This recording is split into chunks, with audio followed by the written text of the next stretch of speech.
Just being goofy. All right.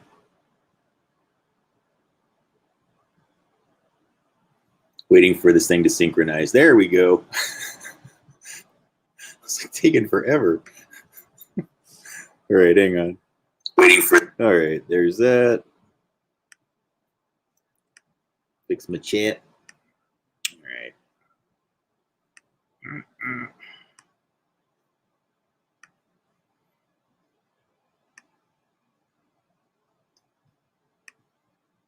All right, welcome everybody. See, something's moving very, very sluggish in my software here, so I got to find out what's going on. Close down a couple of things here. Shut that down. Don't let me forget to talk about Brian De Palma's The Fury before I get too deep into the other topics, because even though it's kind of a mystery suspense kind of movie, it has significant information relative to the bioenergetics and psychoenergetics and how the human brain operates within the plasma field. A lot of it's actually explained in great detail in what do you want to call it? The Fury by Brian De Palma. It's from 1978. It's you know, he's kind of known for having movies that can be pretty dark and disturbing at times, and I would say that this is probably an exception to that. It doesn't have a lot of the more dark material. There's not that much blood in it. Overall, it's not a movie that, it's not like Carrie, you know, it's not like, you know, Dressed to Kill or even Blowout. There's really not a lot of that sort of slasher movie element to it at all. The Fury truly is just about like some like high level, deep state, psychic research things that go on, and the competition for anybody who has psychic ability, who's psychokinetic, clairvoyant. It's sort of just about the background of that. And it was done more in the 70s and 80s. I reviewed it today because it's just been a long time since I did, and it's been kind of a core part of my bioenergetics material and my energetics and archaeometry series. Parts 6 and 7, I reference Brian De Palma's The Fury pretty heavily. And I would say, as an education for folks who are interested, you may want to watch it about the first half of that film. Even if you're not interested in the plot, the psychic things, kind of as far as educational things, everything transitions into basically more of a plot-driven thing and less about psychic ability and actual plasma field discussions and things like that. So, but I wanted to put that out there for folks so that you kind of knew that there's something that's out there that's kind of edutainment, I guess you could say. It's a pretty entertaining movie, actually. It stars Kirk Douglas, and I always screw up her name and get it crossed with the singer, but it's Amy Irving. She's in it. Charles Durning is in it. And a lot of it takes place at a fictional Paragon Institute, which is, I mean, really line and sinker. It's like a description of a lot of the psychic research labs as we knew them in the 70s and 80s, as popularized in cinema. Movies back then would always show you these really friendly places where they're all like, wow, you have ability. Gosh, why don't you come over here and we're going to help you fine tune that? You know, that could be of a really good value to people someday. I really feel like all those movies and television shows that I saw growing up were a huge bait trap, folks. I mean, not to be, this is not funny, actually. I want to spend tonight talking more about healing, but let me tell you something. Ooh, dip into the universe of psychic research as an outsider, and you really start to understand what it is about it, that there's a couple components that I think that are super threatening about people with psychic ability. All right. Number one, those who understand that what psychic ability truly is that, number one, everybody has it. Every single person in the human population does, in fact, have a little bit of it. And it's really just a matter of amplitude factor, like how much can you broadcast outbound relative to other people. but everybody has it because it's a known fact that when you communicate like thought, like speaking person to person, that before the actual sound transmits into the other person's ear, it's already been sent, and the brain's already actually received the intention of the words of the other person. So it's a little bit like that old song from the 80s. What are words for? No one listens anymore. Words for. You don't really, in the classic sense, have to have words. It's mostly just that we have too many things that interrupt the process that have been introduced since the beginning. I mean, for thousands of years, guys, human language and everything, there's interrupters within it that are kind of hacks into human consciousness that sort of restructure our reality through the use of language. I don't want to get too deep into that topic. That's getting a little bit lofty if we're going to talk about bioplasma. But I would just say the first 45 minutes to hour of The Fury by Brian De Palma is a very, very good education for learning. I'm telling you guys this for a reason. Once you get past all the Kirk Douglas action sequences, if you're not interested, just skip past everything with Kirk Douglas and you have the other part of the movie, and that's the psychic research. Although I will say that the Kirk Douglas plotline is pretty humorous, entertaining. It kind of keeps a light plotline thing. It's very good De Palma. I have to say it fits the nice balance of not being too disturbing for people who don't like a lot of the, his other material. Cause I kind of understand why somebody may want to distance themselves. But overall, it is some dark films, guys, but he covers things that are connected to Lebensborn within, like Nazi eugenics programs, not attacking it directly, but usually doing it in ways where the plot is communicating it on another level. But the reason why The Fury is such a useful education is just simply because within it, it teaches you the art of mastering alpha state brainwave in a genius way. You get the whole education in just a few minutes in this one scene where they go into a like a Catholic school, I think, that Amy Irving's in. And she has psychic ability, and they seem to be targeting this area because they're not just there for no reason. They kind of know she's there, and that's why they're there to give the presentation, is hoping to sort of, like, hey, we're here for everybody, but they're there for her. Okay, so they have her put on this helmet basically that tests her ability by telling her, here's how you reach alpha state. So they give you a whole lesson in the movie that I won't try to repeat as well, but they explain to you how what you're trying to do basically is like pretend that even though your eyes are open, pretend that you're staring at a blank movie screen, and alpha is a passive mind state. And they place this suction cup on her head with an electrode type thing that goes back to a thing that feeds it into a sensor. And based on the amplitude of how strong her brainwave is when she is in alpha state, which is defined as between, well, look, I don't want to, there's a lot of different ways you can define that, guys. I have all the different definitions inside my thing here, but I would argue that they were really looking for a sweet spot of pretty close to 7 to 8 hertz. That's because the people that have the strongest abilities within that range are always closest to the Schumann resonance, which is 7.83 hertz. That's the thing that Bob Beck also learned in his research of people that are faith healers, that are psychic adepts, people that are very gifted within shaman even.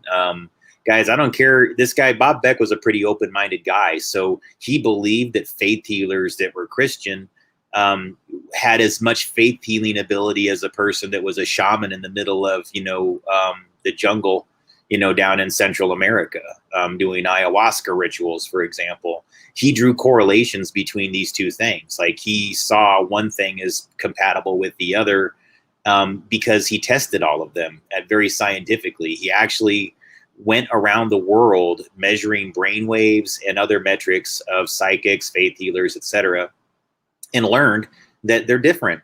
That they all have a brainwave when they measured them on EEG, that when they're doing their magic, whatever it is that makes what they do. So if it's the faith healer that says, you are healed, where are they at brainwave when that happens, when that particular person was able to heal somebody?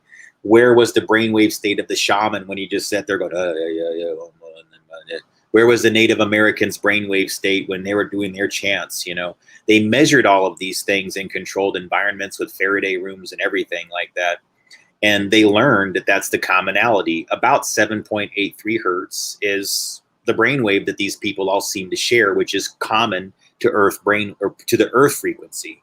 So human brainwave closer to, let's call it Earth brainwave, is it really what it is? And when you think about it, if Earth brainwave, being Schumann resonance, is close to where all the people that are healers are, what does that tell you about the connection between healers and the Earth? It really does seem to me that your clock, that you're synchronizing, this is all about time and synchronization relative to Earth frequency and human brainwave, and what you're able to do through the natural process of the universal plasma field, because it's able to flow through and enter you in ways that are very, very like, look, I've seen too many signs of this. That's one of the reasons why I'm talking about this tonight. It's so compelling to me. You know, I've done it by holding on to somebody's hand. And, you know, I've had people share with me recently in ways that made me feel, it really filled my heart up, that some of the advice that I've given relative to this exact topic works for them, and helped heal somebody, you know. And it's to do with this, folks. It's about recirculating your plasma field. And it's about where your brainwave is relative to your plasma emission, and what you're consciously doing with it with your thoughts, because you're programming your plasma platelets constantly.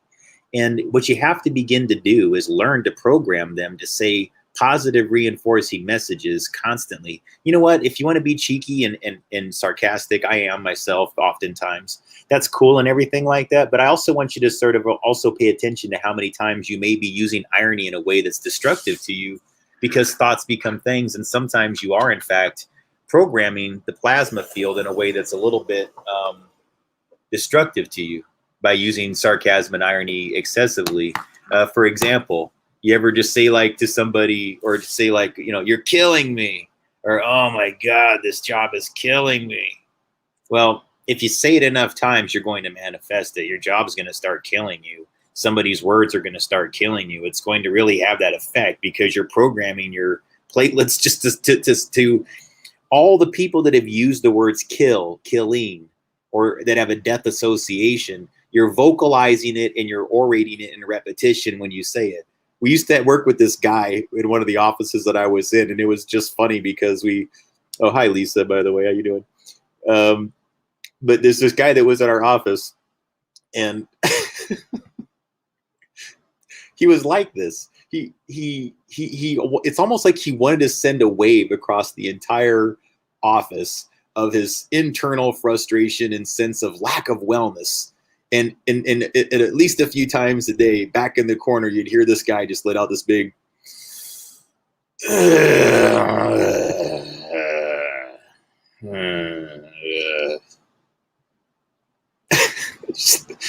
just a long, drawn out exhale sigh of contempt, misery, and unwellness that he seemed to want to re-radiate and broadcast in an aggressive way.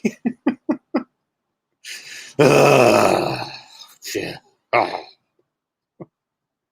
It's just, oh my God. Well, that's programming yourself. You know, it's not a good thing to do that over and over again. And thoughts become things in that very real way. So the reason why this started to become something I wanted to talk about more in depth right now was this, well, like some of the more basic advice that I've given people that is less technical has been the ones that those who listened benefited from the most. I'll put it that way. So there's times where people come to me expecting me to tell them something like that, you know, like if they're experiencing some type of whatever relative to energy, put it that way, sense of unwellness relative to things involving energy or electricity. And I oftentimes will give pretty good advice that, you know, one of your best defenses is having a wool blanket or a wool blend Pendleton blanket. And the same thing with hats. These things really do help. The type of hat you wear, the material that's in it, because there's certain types of materials that seem to interact with your plasma field that's consistent with Wilhelm Reich's research into this topic, where he learned that wool in particular seems to have a beneficial health factor to re-radiating your bioplasma field back into you. So, you know, again, having a positive sense of mind is critical in this moment. And so I would say, yes, use your wool blankets, but also keep in mind that you need to focus and meditate on the notion that you're actually doing something, that you're actually in a healing process, that really, once you get into the notion that, okay, really the way I keep my human machine functioning perfectly and absent of disease, or what these people call illnesses of their varieties, that I think we all know are more collective consciousness hive mind exercises that they put on us as mass hexes. Yeah, that's my personal belief at this point. The more I study plasma, the more I realize that, yeah, a lot of things that are going on right now, folks, really do operate like a collective hive mind placebo effect hex. It's just putting it out there. You know, you're sick, you're sick, you're sick, you're sick, you're sick, you're sick, you're unwell, you're unwell. Here's the disease. Here's the disease. Here's the name of it. Here's the vibratory frequency of the disease. I'm going to say it in repetition over and over again. You got it. You got it, don't you? You don't feel good. You don't feel good. You see, it's this constant thing where they're just like going, and then once you get a certain collective of the population to believe it, well, then that spreads, because thoughts become things, and we're a cybernetic grid of a hive mind. And that this is why, guys, I like COVID is so frustrating to me to discuss it, because yeah, I mean, I'm not going to tell somebody that that's something that they tested for or experienced isn't real, but I also need to explain to them it's the same thing that, like, a placebo effect with a lot of things. You know, a person takes a sugar pill and believes that they got well. Okay, well, no, guys, it's not that medications that, how do I put it? Do medications work?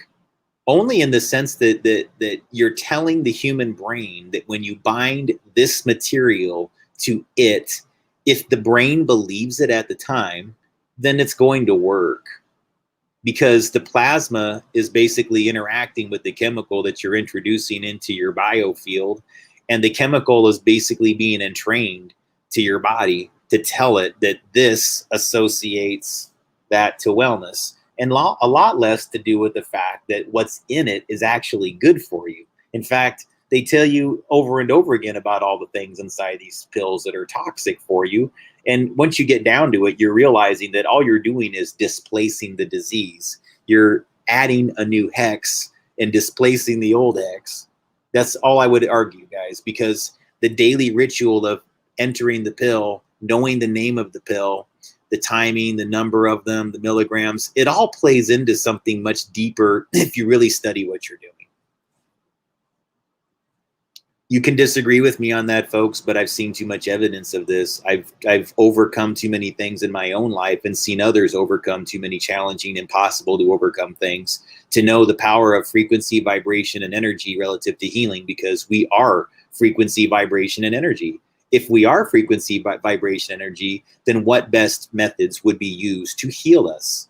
Frequency, vibration, energy tuning, frequency, vibration, and energy entrainment, because these are all the things that are causing us a lack of wellness and creating disease. And as we add more things that interrupt frequency, vibration, and energy, we have more disease. It's just a fact, ladies and gentlemen. We've seen it. I mean, you can draw a lot of falsified data correlations about one thing causing another thing, but I think few would argue there's been one consistent thing that we've had going on globally, no matter where you are. An increase in the use of airwaves, an increase in the use of frequencies, an increase in the use of commercial technology relative to transmitting things in the electromagnetic spectrum. And because our bodies are bioelectrical machines, how could we argue that an increase in the E fields everywhere around us does not affect our health? I've gotten to the point now, ladies and gentlemen, where I don't accept that now. I tried to be open to this idea that it was possible that it's not affecting our biofield, but it has to be. And then it's just a matter of understanding, is this something that is humans can adapt to over time? Will we? Can we? Are we?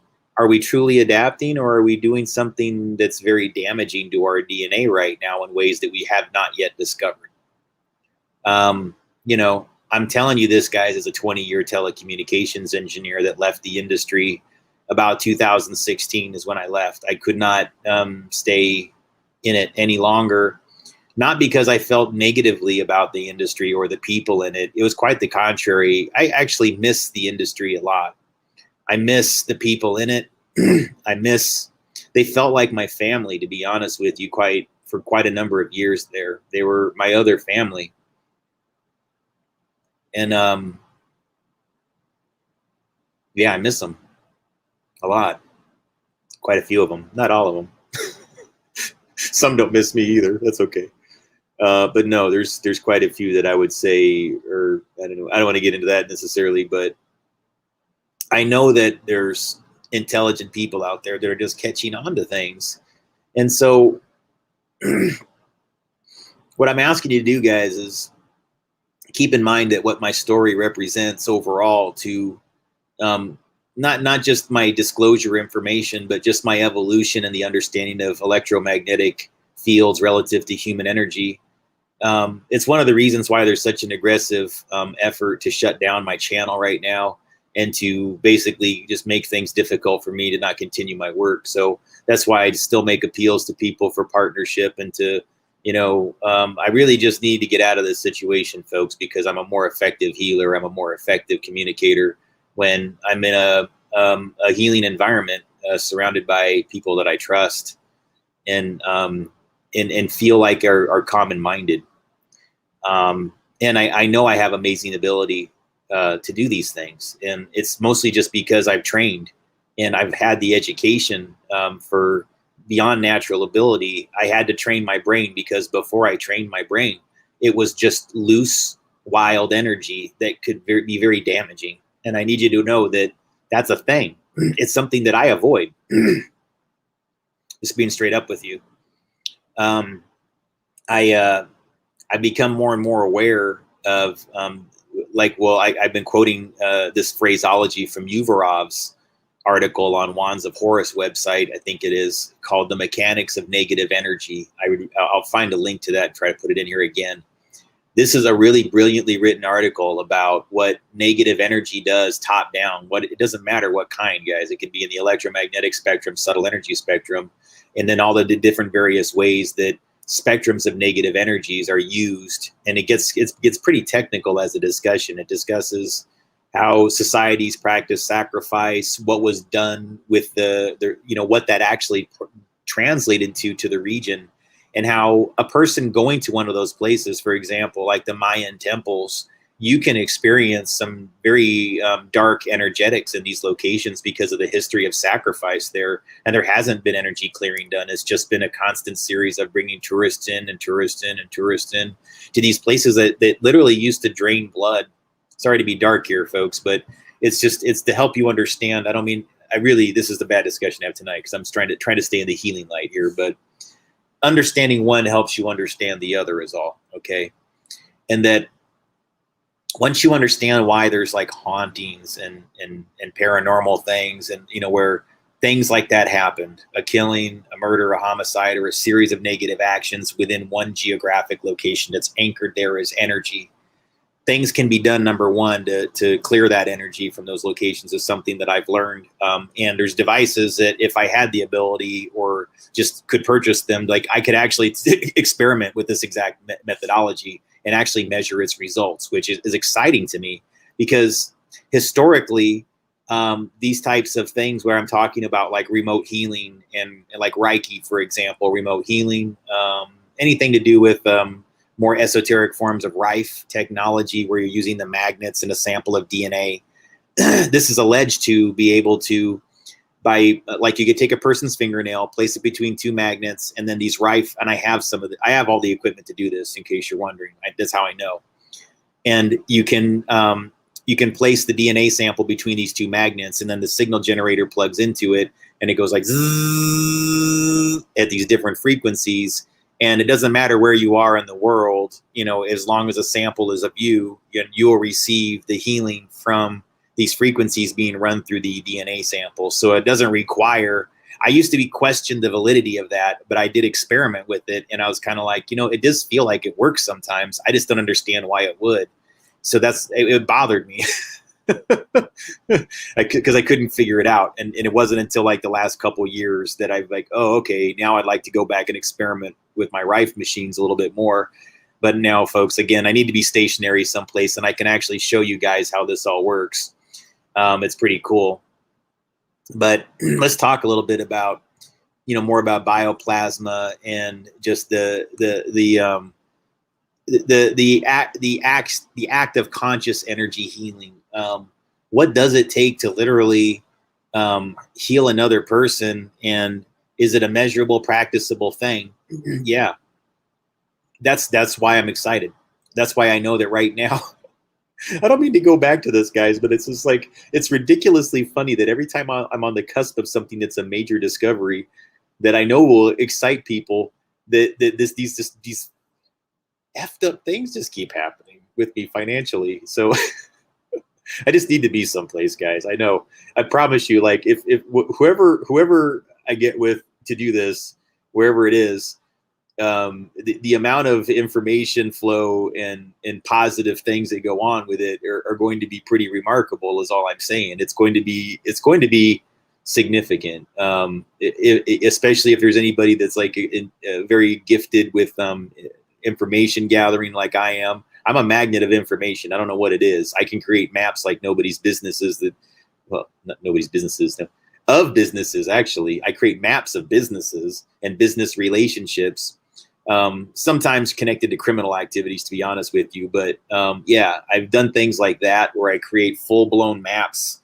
that a person can, I just send a file that's like a couple megabytes large, right? And when they click it, it takes them right to this software platform that opens up into this big map where they see all these pins all over the different place, and they can just click on one and it zooms into the location. They know exactly where it is.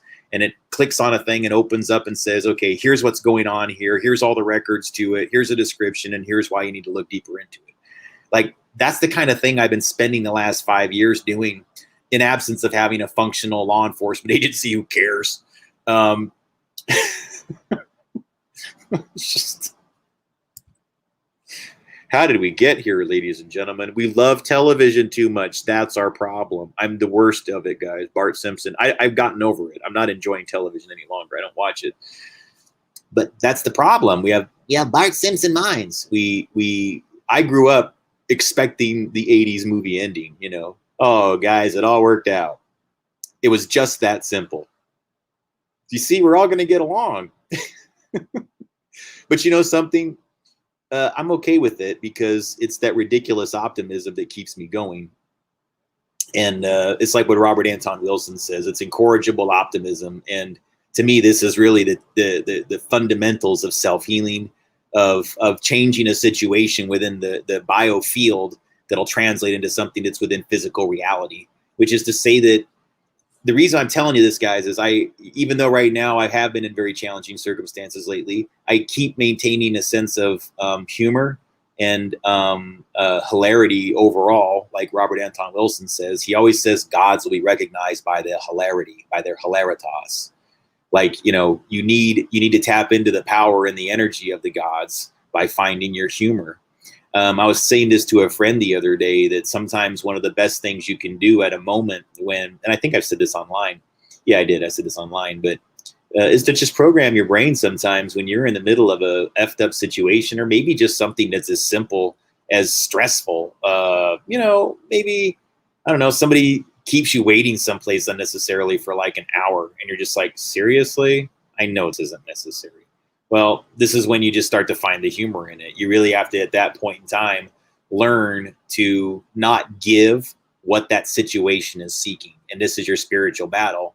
And the more you can find humor, the more you can look into the ridiculousness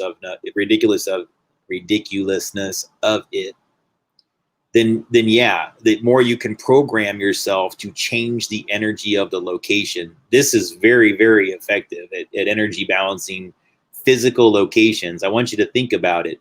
Why? Those of you who are RH negative and O are going to be the most adept at it. And especially if you have a brainwave closest to Earth brainwave. If your human brainwave is closest to Earth brainwave, you're going to experience this the most, and you'll have the most effect on the Earth grid. And when you're next to others that have similar abilities, you have a factor of amplitude that is exponential. And they know this about us as a tribe of people. They want us to be separate for this reason.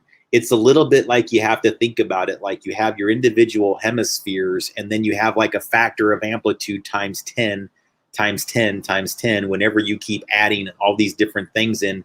It works a lot like Bell's theorem, a little bit like radio frequency theory. You had these like steps of 3 decibel up, 3 decibel down. Every time you go 3 dB up, decibel up, you basically double your power. 3 dB up doubles your power, 3 dB down cuts your power in half, on your signal levels. There's things that are similar to that relative to human brainwave and your biofields. And it's not just the amplitude of energy and the number of people, though. This is critical, what I'm about to explain here. It is what you are thinking about. It is how synchronized are your values? How synchronized are your thoughts? How synchronized is your common mission? Because if you're radically different than those other people, then what you're going to experience truly is an integration of their radical ideas in with yours that you're more comfortable with. And if that person's not revealing that, it's not on the surface what they really are, then yes, this can cause harm. This can cause harm to what you're doing, and cause harm to your individual biofield. And this is one of the reasons, folks, where I think that those monks, like in Tibet, when you go up and see the ones that do the mandala, there's a lot of this emphasis on separation, and even within gender and whatever. And I think I understand that better as I've gotten to know about energy relative to how people can manifest some brilliant things in certain locations when they're similar minded and similar frequencied and creating something within a biofield that's common. It doesn't require blood group, and it doesn't even require that you're radically the same. It's a matter of what is your focused concentration exercises at the moment that you're working on it.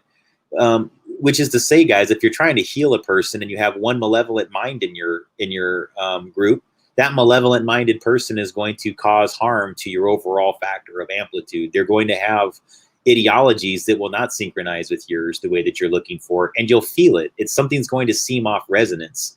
And I had, how do I say this, guys? I can't have my intuition gaslit when it comes to this particular topic, is all I can tell you. I know when something feels wrong. I know when something feels off, and I don't want to I need people to understand that about me. I'm not going to excessively explain it in any given scenarios or whatever, except to say that I just wish that people would respect that. I didn't always respect it about others saying it to me, though. So touche. If people don't get it, I get it. Okay. What do I mean by what I'm saying here is that I've learned that I would almost rather be completely isolated than be in the wrong frequency field with the wrong people. And when I find the right people to be around, I'm like really happy about it,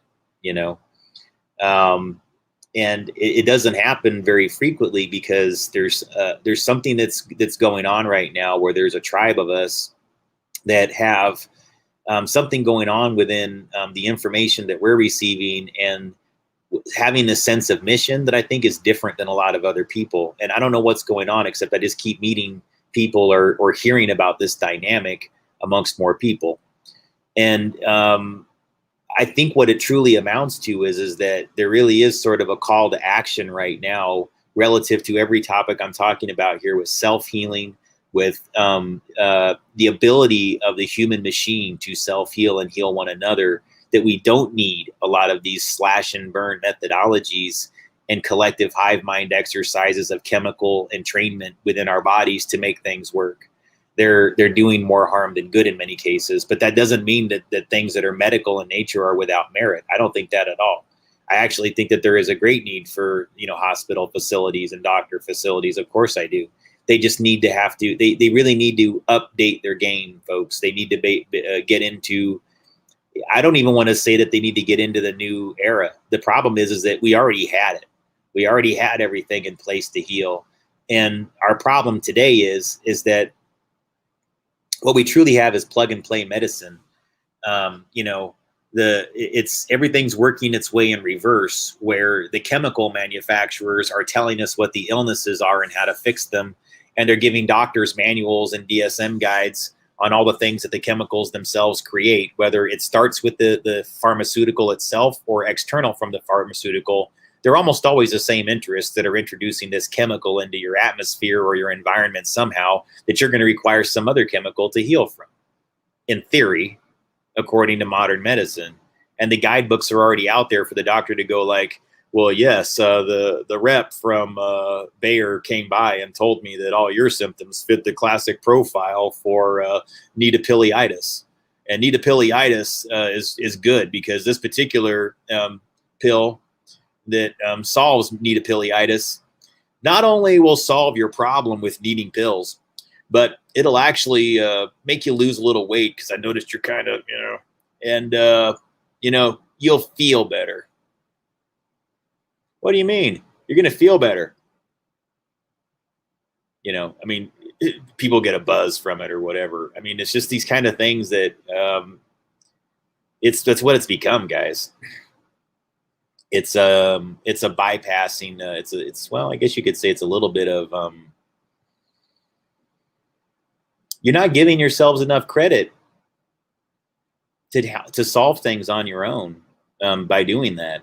And if you want, if you're really just looking for the boost from the doctor going, then okay, whatever, I can't help that. That's a whole different topic. But if you're actually trying to heal yourself from things, then you have to understand that, sure, medical doctors are definitely with merit, and they definitely have things that you need to be paying attention to, tests that they can run that are all valid. And I think that they're all good, and we'll always have a need for the labs and all those other things that do those things. So again, guys, I'm not the person that's running around like going like, it's all worthless. I have more of that Ask Dr. Weil, Andrew Weil. I don't know if I'm saying his name, if it's Wheel or Weil, but Weil. I've always had more of a perspective like that guy. I think that there's a time, you should really try to let your human machine do as much of the work on its own as you can, because that's the best thing for your body. Let your body do it as much as you can. And that includes meditation. That includes breathing exercises. That includes, all these things that are involved with focused healing, involving meditation and thoughts become things. What is that exactly? You have emissions of plasma that exit your body that you don't physically see, but would be represented by an aura of sorts. And this can be measured within your biofield by Kirlian photography. That's one of the fields that I've been getting into lately. It's part of the reason why I've been kind of not on here as much doing regular stories and materials. And, part of it was the training and getting to know the device and everything else like that. Now I'm just trying to get more serious with it. And do some more documentary materials discussing the biofield in a way that'll help everybody who doesn't already know about it understand it better. And what does that entail? I'm trying to put together a series that's basically going to show you human bioenergetics fields being measured relative to environment. And I want it to be like at least a good half hour or so where I'm showing you what a measurement is. I discuss it in detail, and then I discuss how your biofield is affected by the environment that you're in. It may be even longer. I don't know. I mean, it may be something I have to do in different stages. Yeah. Start with discussing biofield in one documentary and then do another. But I've been doing this whole series called Energetics for a few years now. And the last one that I did was several months ago. It was last summer. About July timeframe, I think, is when I did, or maybe June was the last time I did an energetics, was in 2020. Yeah, it's been a while. And I was putting them out pretty regularly for a while, guys, but it's just been a lot of distractions. So now that I can do Kirlian photography type things, GDV, I should say, it's not exactly the same method, but it's pretty close. It's a variation on it.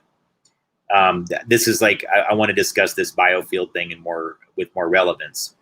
And also, because somebody said this, I want to give you guys this tip again, because this is really good advice. And let me get this up here. Actually,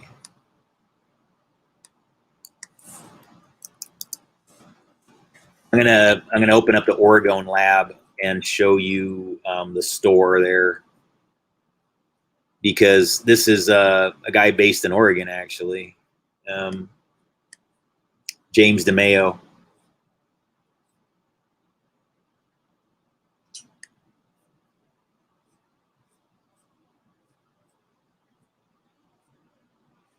Trying to find his store that has the other things.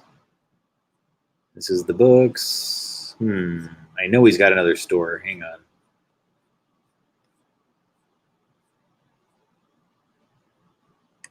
Actually, I might have to look up.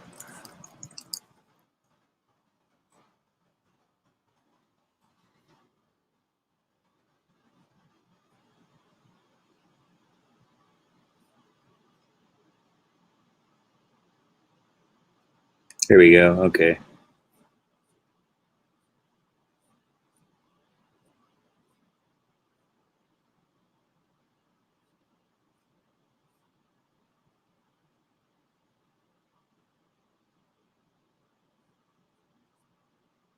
Actually, you know what? This isn't it either, but it's good. It's about his energy blankets experiments. Sorry, I don't mean to read without you guys being able to see it here. I got to get a couple of things on the screen. Bear with me.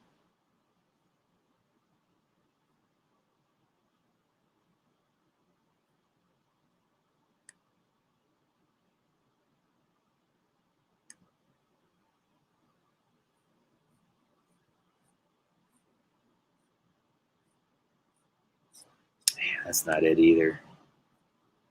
God, guys, what is going on here? I know.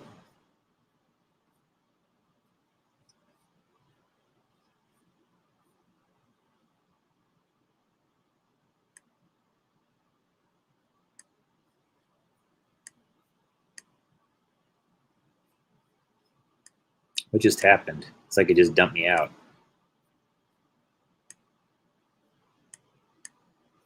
This is getting weird, man.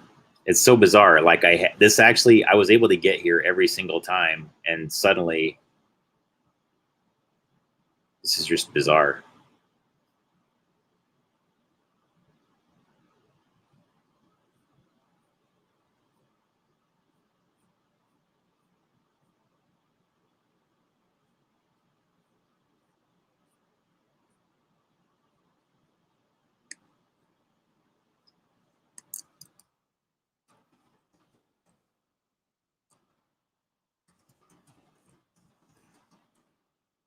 I want to make sure I get the right website here, guys, because God,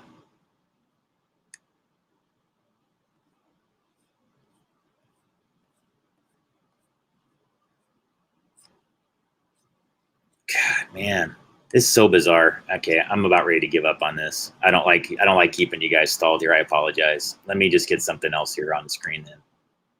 This is stupid, man.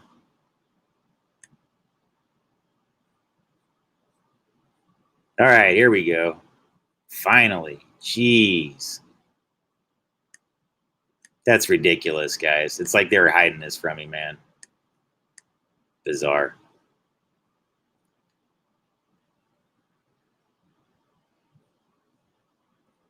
All right, these are just some examples of different types of blankets that work for healing, guys. I mean, and wool, 100% wool.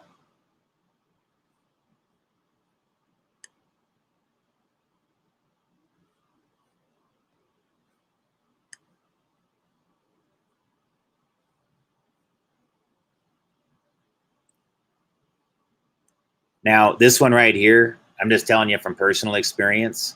I have one very similar to this with the same type of blend, and it works. It works. It works. It works. It works. Don't, guys, it's weird. I like people, they were, I don't know how to make people happy. There's times where sometimes, well, I do, but like, do they know how to let me? Because I remember having people like mock me because I recommended blankets. Like, yeah, where's your big technological device and signal jammer, sweeper, bomber thing? Like, I don't have one. It's this. This is going to help you a lot. And then, these people will be like, yeah, well, I'm going to buy one of these things instead. Stupid blankets. Well, don't say stupid blankets, because the people that take this advice, they benefit from it greatly. I can assure you. This is not dumb at all. You can self-heal a lot, and I'm just telling you, like, you'll just feel better.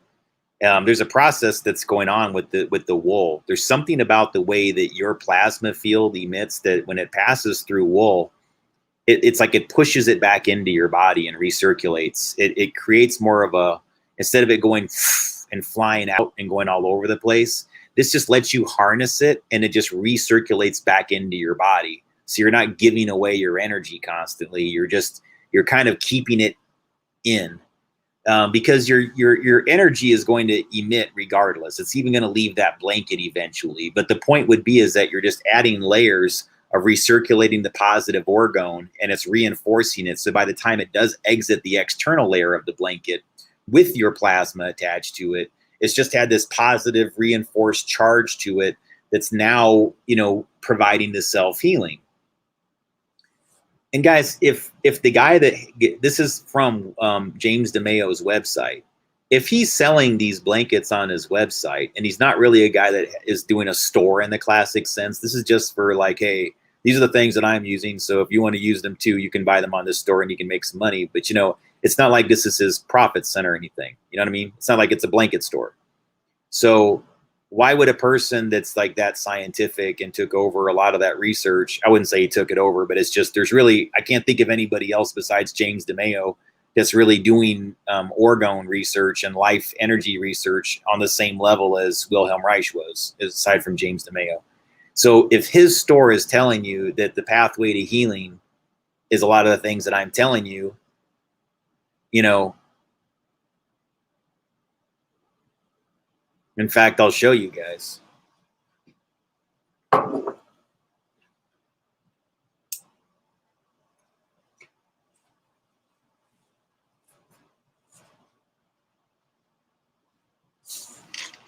By the way, there's somebody who knows what a great blanket this is.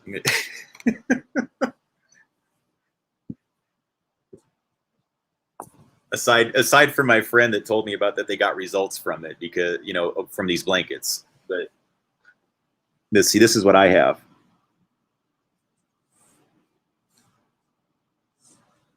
Sorry.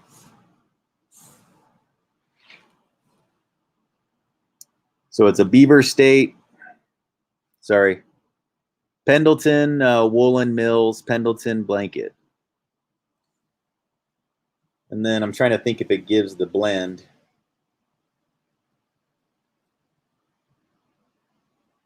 Yeah, it's the same blend.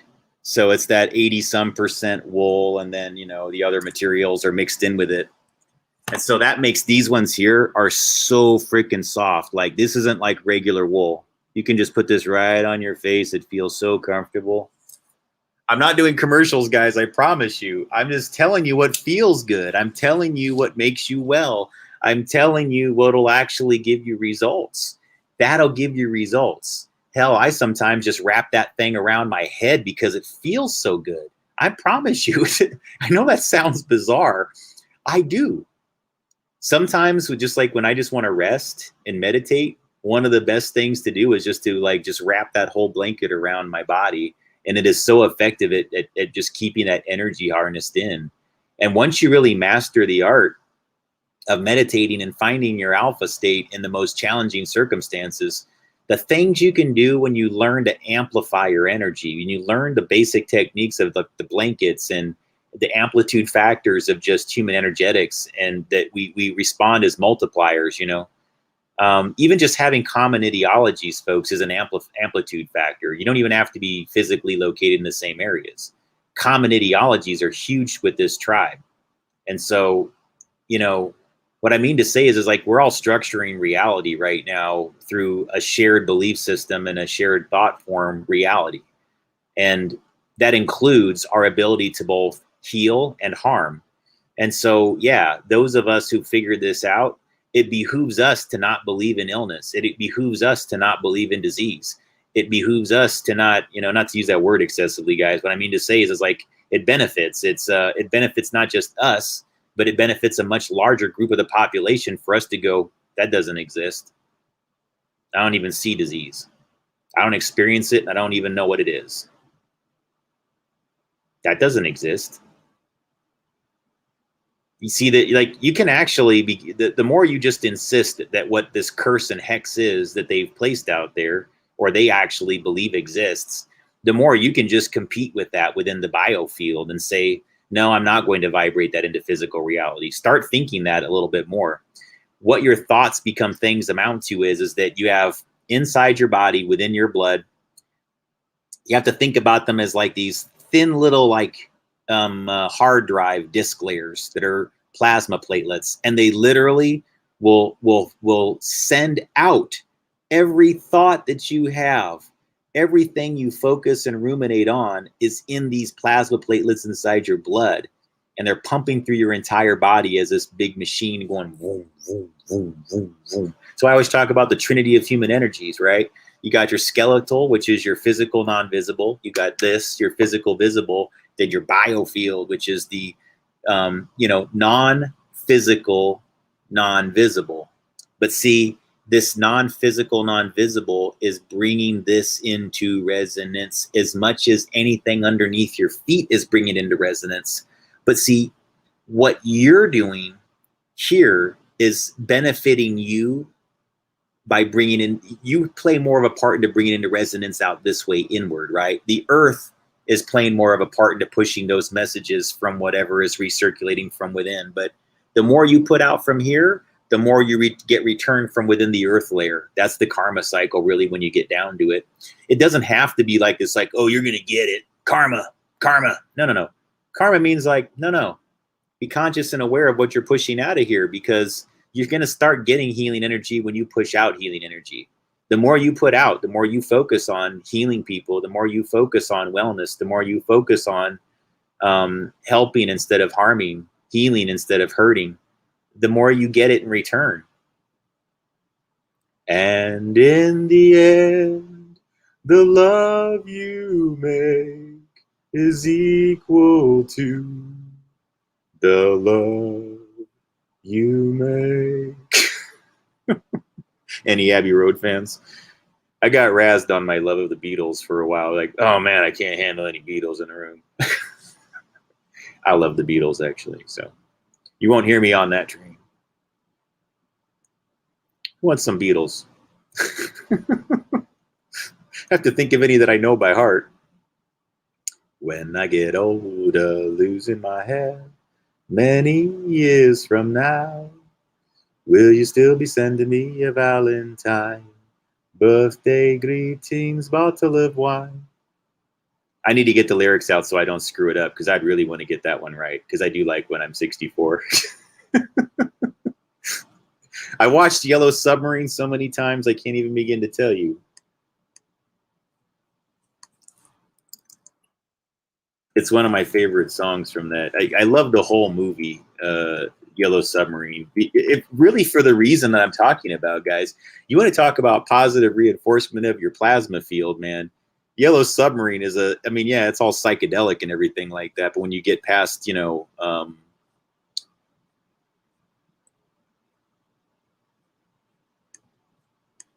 right. I don't have a problem with that. I'm just saying. All right. When I get older, losing my hair, many years from now, will you still be sending me a Valentine? Birthday greetings, bottle of wine. If I'd been out till 2:45, would you lock the door? Will you still need me? Will you still feed me when I'm 64?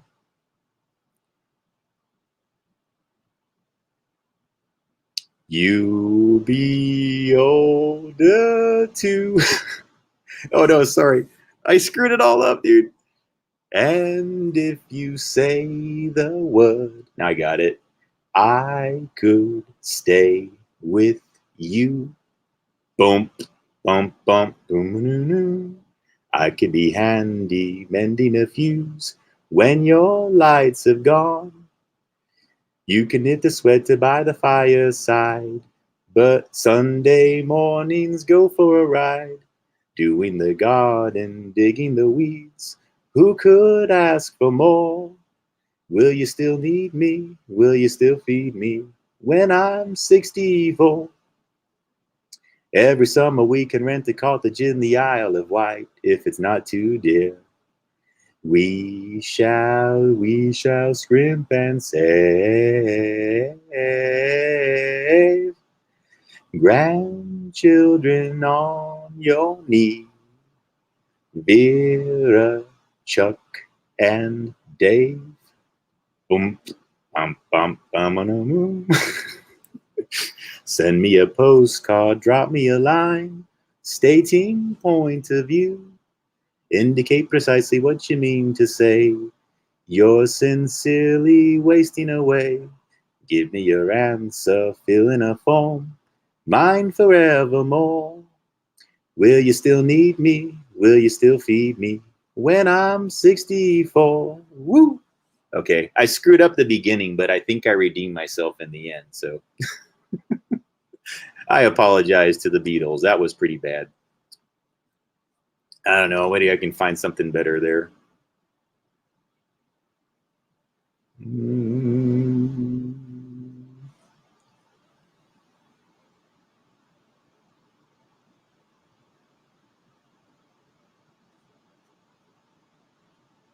I don't know. If you have any requests, I'll take them. I don't know. I'll get back to talking about plasma, though. We don't have to get too off track. But, you know, hey. But yes, folks, blankets. Don't forget the blankets. Don't ever forget the blankets. It's very important. And the same thing for the hats. I don't just do this. This isn't just a fashion decision, guys. You know. Although I like to not think about my hair, so it just makes it easier. But no, it's not just a fashion decision. It's actually pretty effective. And so one of the reasons why I've been using it a lot more lately, especially, is because I just realized that a couple of these hats that I've had for a long time have a lot of the same materials and serve a lot of the same function, and that I just felt better when I had it on. And it doesn't apply to every kind of hat that I've ever worn. There's certain hoodies that I have that'll have a material on it that when it's wrapped around my head, it just feels better, you know? And so I think that there is something to this thing involving, you know, plasma fields and the recirculation of the energy. So I've just tried to be way more focused on being positive, and meditating at moments that are extremely challenging. It would seem like it would make sense to be like more in a rush or doing this or that or whatever in certain situations. I get it. We're trained to think that. We're trained to think that you need to scramble, you need to whatever at that time, like, you know, hurry up, figure something out. And I have to be honest with you, folks, there's never been a time in my life where when I felt like hurry up, figure it out, got me the solution quickest. It just doesn't happen. It seems like after doing that for several hours, anytime that I was struggling with finding an answer, it was almost a moment that I just made the decision to be like, I got to shut this off for a second and I got to just give my brain a relaxing point here, whatever. I can't do this right now. I used to be in a technical job, guys. Let me tell you something. This happens to you a lot. You're eventually going to run into something that's so frustrating and you've never encountered at any time in your life and everything like that, or in your career, I should say. And, you know, you're having to deal with tech support and calling different people and waiting for their callbacks, and you're sitting there in front of some radio module on top of some mountain or in the middle of some city in a cell tower, you know, just trying to figure it out and scratching your head. I can't tell you how many times me or some of my coworkers sat in these rooms with all these fans running, and it was like 7, 8, 9, 10, 11, 12 hours. I mean, literally like long, long times where you're just in there, not even understanding that if you just stepped out for like an hour or even a minute sometimes, but you know, we were programmed to think like that would be lazy. That would be the wrong thing to do. I can't do that. I must find the solution. I've got to keep thinking about this. I must stay focused on this. I must do this. You have this sense of mission that's like, you see the way I just did that, the energy behind that? I mean, take away the language, take away the words, and then add in the patterning of the energy, and then you understand why the answer doesn't arrive.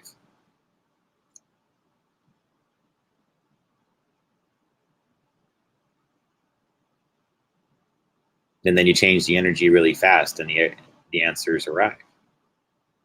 You stop, no, no, no, no, no, no, no, no, no. And then you start to calm down.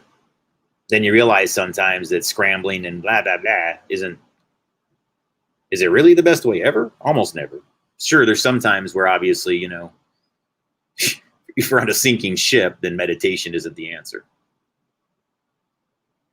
But, you know,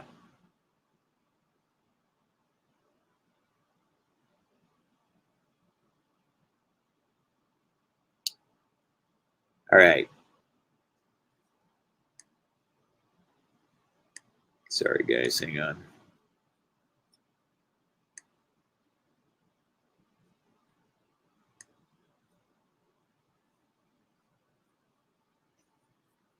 Oh, and by the way, I just wanted to show you this, guys, in case you're anybody who's like suspicious or has historically rolled their eyes at me about the blanket thing. This is actually a study done by James DeMayo, who took over, like I said, I don't like saying took over, but there's really, again, very few people that do the research at his level that Wilhelm Reich did relative to orgone and life energy research with subtle energy. And this guy puts out enormous books and promotes it and has his website. It's amazing that he lives in Oregon. I mean, if I knew as much and had the resources or whatever, I don't know. I mean, I'd at least try to attend a seminar of this guy's or something like that, because he really does have a lot of answers. But, you know, here's a study he did all the way back in 2005, and it just discusses, you know, him actually researching these blankets and doing comparisons of different types of these different ones.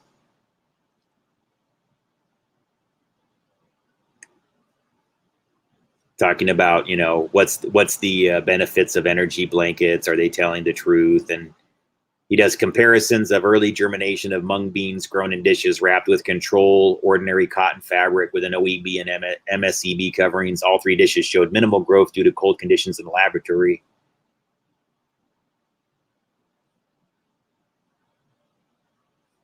But he even does things where, you know, when they say that they block out radio frequency, he'll actually do a study on it. And that's the kind of thing we need to start getting into, is more people bringing it to this type of level, like James DeMayo does, you know, showing you a study that says, you know, hey, here's all the blankets. I actually put a meter against it. I transmitted a signal towards it, and I actually learned, does it block a frequency? That's the only way to find out. And if it does work, then it works. If it doesn't work, then you got to tell people this does not work. I don't care what people tell you. And you know, define what the frequencies are that you're blocking, number one. That's the other thing that's important, guys, because a lot of people say this blocks frequencies. Okay, what? All frequencies? Are you sure? Is that possible? You think? I mean, you know, an X-ray could pass through it. Saying that. So, but yeah, they're just showing, though, that some do block out electrical fields and radio frequency microwaves, and others just don't. They don't block out magnetic fields in general.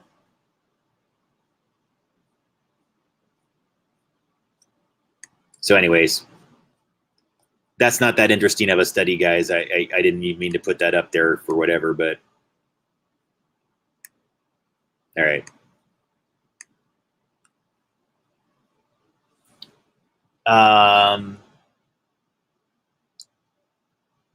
So on this topic, how do we get the plasma field working in the right direction? You know, honestly, folks, the thing that I've learned is that the most effective thing to do is to really try to disregard that these ailments exist in your own mind. It really is a powerful exercise to just like really disregard it. It's the more you learn about it, the more you realize it's a healthy thing to do, even if it were untrue. It's the healthiest perspective to have, even if it were untrue. I know that just sounds, think about all the deceptions that you sell yourself every day. Wouldn't you just prefer to believe that death doesn't exist and that illnesses are a big collective hive mind hex that you can actually bypass by not believing in it?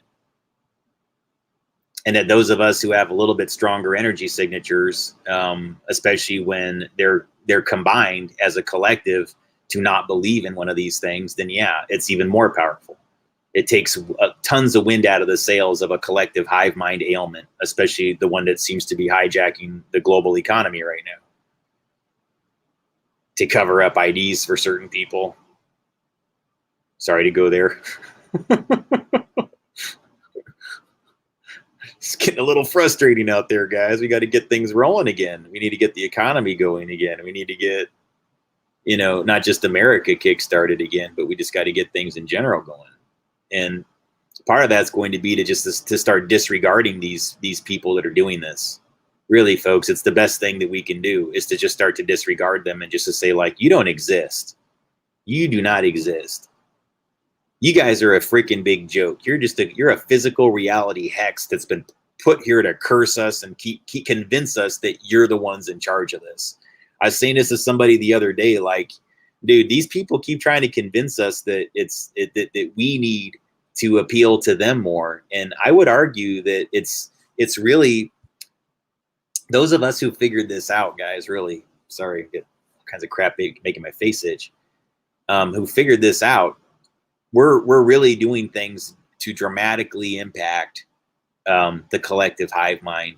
And the more of us that are figuring this out and absorbing and sharing ideas, I'm not just saying like absorbing ideas, but I think sharing ideas, but there's an exchange of biofield information relative to beliefs and values. And the thing I've learned is that in the positive aspect of this, the healing aspect of this is so remarkable. And I know now it's becoming way, way, way more obvious to me why they separate and isolate people that have these abilities, and they try to manage us, but they also desperately want us all to be very, very sectioned off and to be very managed. It's trippy, guys. When you watch Brian De Palma's The Fury, it really brings this all to light. It's a pretty amazing it's a pretty amazing film with what it reveals that way. So, but yeah.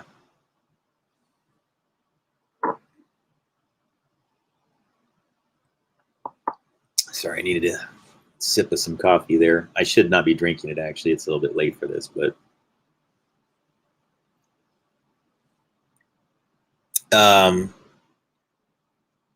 yeah, I would say the most you can disregard anything that causes you stress or makes you feel ill or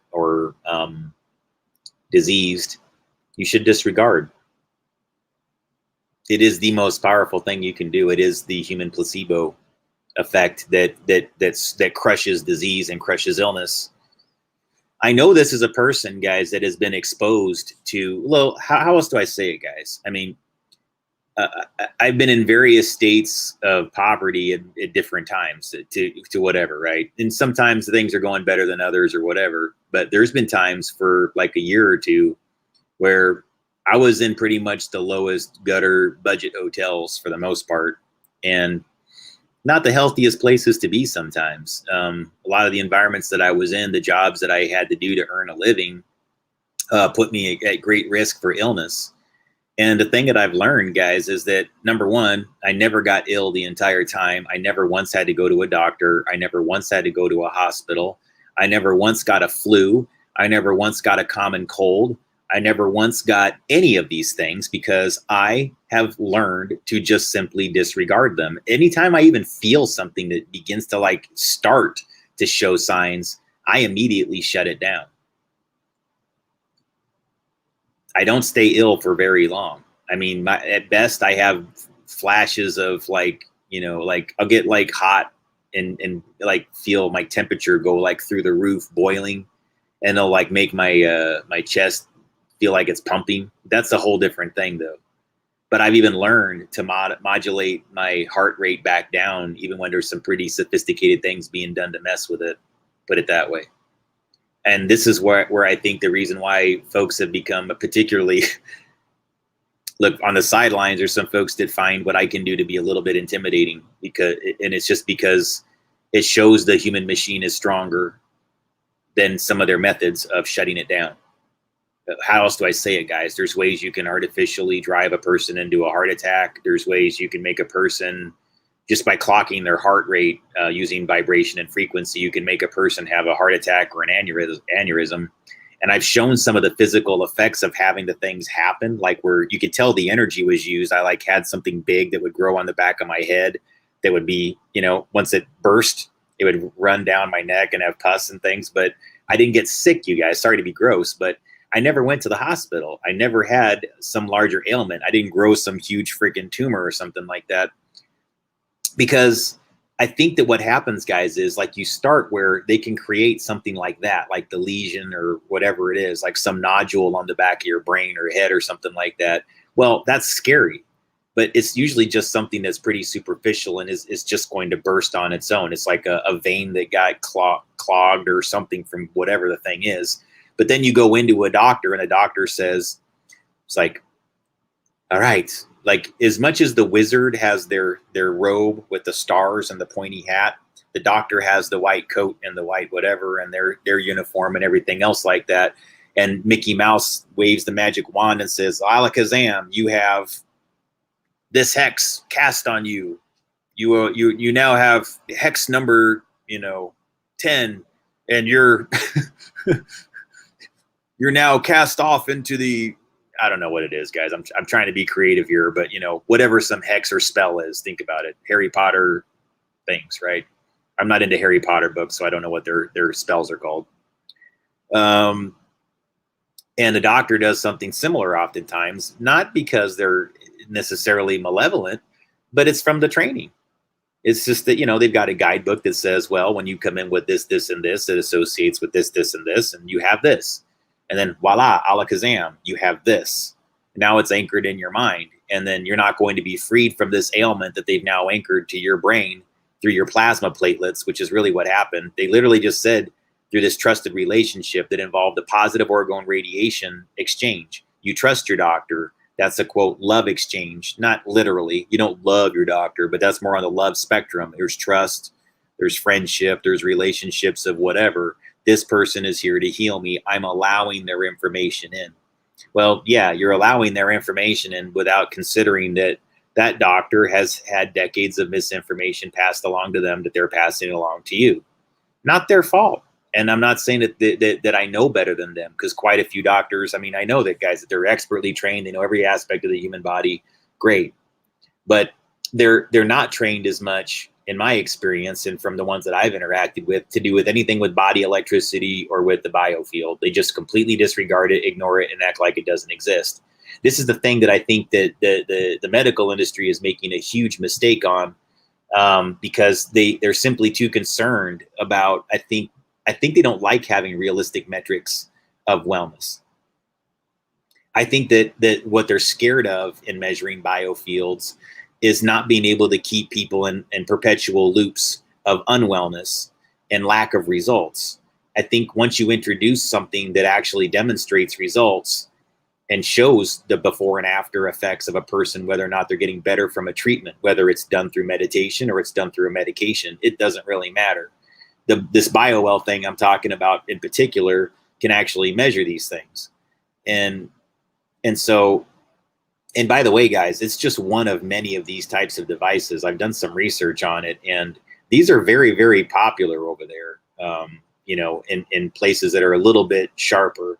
Not so much Europe in the classic sense, definitely Russia, because Karelian photography is a Russian invention, but it's measuring body electricity, sort of, in joules, but through your fingertips, and then creating this biofield measurement. So again, illness and ailments and wellness oftentimes are represented in the ability for your energy to flow freely from point to point within the human body, because you are frequency, energy, and vibration. You have to think of what you're doing as cycles that are doing this. And anything interrupting these cycles that are forming your physical layer that exists between these two hemispheres of rotating energies that are going in different directions, that's really what you are, as the Vesica Pisces. And so when I say that you're the Vesica Pisces, I mean to say that your physical body exists inside that Vesica Pisces, And then what is that vesica Pisces except for the shell that is your biofield, which is surrounding you from the two energy fields that meet? Because we're frequency, vibration, and energy, guys. If you just remember that, then what happens to your physical body with electricity and your biofield, you'll understand just how much it actually matters, how much it not only should be regarded in a much deeper way, but it should be considered to be at least as important to what they're doing currently within medical science. At least as important. But currently, they just simply ignore it and disregard it. That doesn't exist. That doesn't happen. Well, that's experimental. Well, that's kind of one of the... No, it's not. It's existed for so many decades now. I don't even know why they're not adopting it on a large scale within the medical industry here in America. But I think there's enormous potential for it to go there. And I think it's going to be that you need more people that are like Ask Dr. Weil, that begin to understand the biofield and intelligently explain it, intelligently understand it. And these are going to be doctors that just have, I think, a little bit more focus in naturopathy and maybe also have a medical degree. I've been to doctors like this, by the way. I've been to real life Dr. Weil type people, you know, who do both. They're both ones that can do things within, you know, standard MD type environments, and they're also a naturopath. And these are the doctors that I personally get the best results from. I will say that without a doubt. When I began abandoning the traditional medical industry methods and I started seeing a naturopath, I have not had a foreign chemical inside my system that's any of it, guys. Not even an aspirin or a Tylenol has entered my body since 2012, 2013 easily. So, I mean, that's how bad it gets, guys. You know, think that through a little bit. I have not had anything. Nothing. So it's extremely important to remember where electrical flow relative to your health is. Because the people that extract bioplasma, they definitely know. And the thing I need you guys to understand is that, and I'm going to make this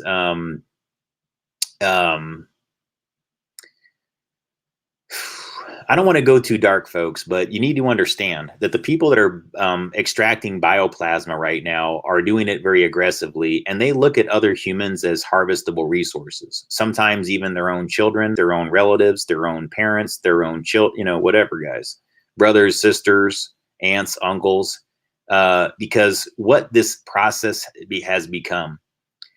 There's the wellness factor that you can get with blankets, but then there's the extraction process that is nearly like vampirism. And because the source has to be common to the person that absorbs it, it does create a dynamic where people will sometimes use each other as sources of plasma. If you're not aware that this is happening, then you could be missing a huge piece of your wellness and what may be going on at a deeper level to your overall health or the health of a loved one. If you don't understand that sometimes the electromagnetic spectrum is playing a huge part in what's happening to them.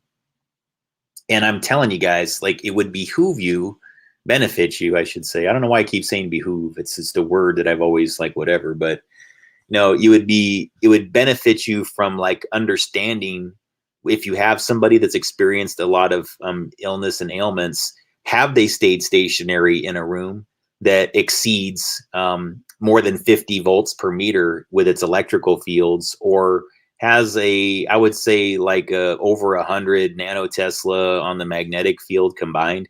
Like usually it has to be a few hundred nanotesla on the magnetic field in my experience for it to be one of those like really aggressive systems. But when you start noticing this, then there's nearly always a focused effort. In my experience and what I've seen, these are almost always telltale signs that there's a focused effort to extract plasma from a person or persons within said area. The best thing I can tell you is that now if I encounter environments like this, I effectively just try to do my best to make sure that people that are in the know are aware that I located this type of energy system, and that if there's anybody who's potentially not in control of their own environment, who may be vulnerable to it, then the proper groups, which in America, there is no proper authority, which makes these cartels that, like, well, for example, the same way that Gerber has a lot of health policies that are designed for babies and little children that they sell people that are super poor, Bioplasma is sold similarly as a thing for parents to extract from their children. And so they'll install systems inside their homes that literally pulse their children with energy, and because their children become a, quote, energy source for plasma, like adrenochrome. It's not adrenochrome though, guys. They call it that because it's a market name, but that's not what it is. And so abusing them, hurting them, shouting at them, being shitty to them overall is a big part of the process of taking the plasma out of them. Creating trauma and fear and stress in their lives extracts more plasma, because children especially emit way, way, way, way more than adults do. This is something that's known. And so they become the ones that are the most vulnerable to become, energy sources for malevolent people.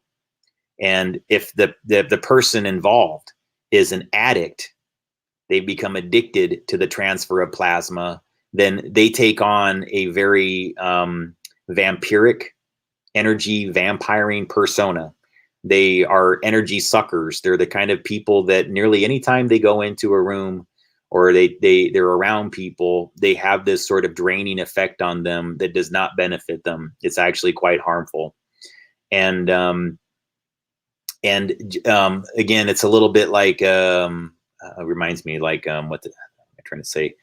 That line in Pulp Fiction where Harvey Keitel's character, the Wolf, tells the wrecking yard owner, played by I can't remember her name, Julia Stiles. He says, "Hey, just because you are a character does not mean you have character. Just because your personality is interesting does not mean you have character. You're a character, but you do not have character." How do I say it? I'm not sure why. There was a reason why I brought that exact example up. Anyways, all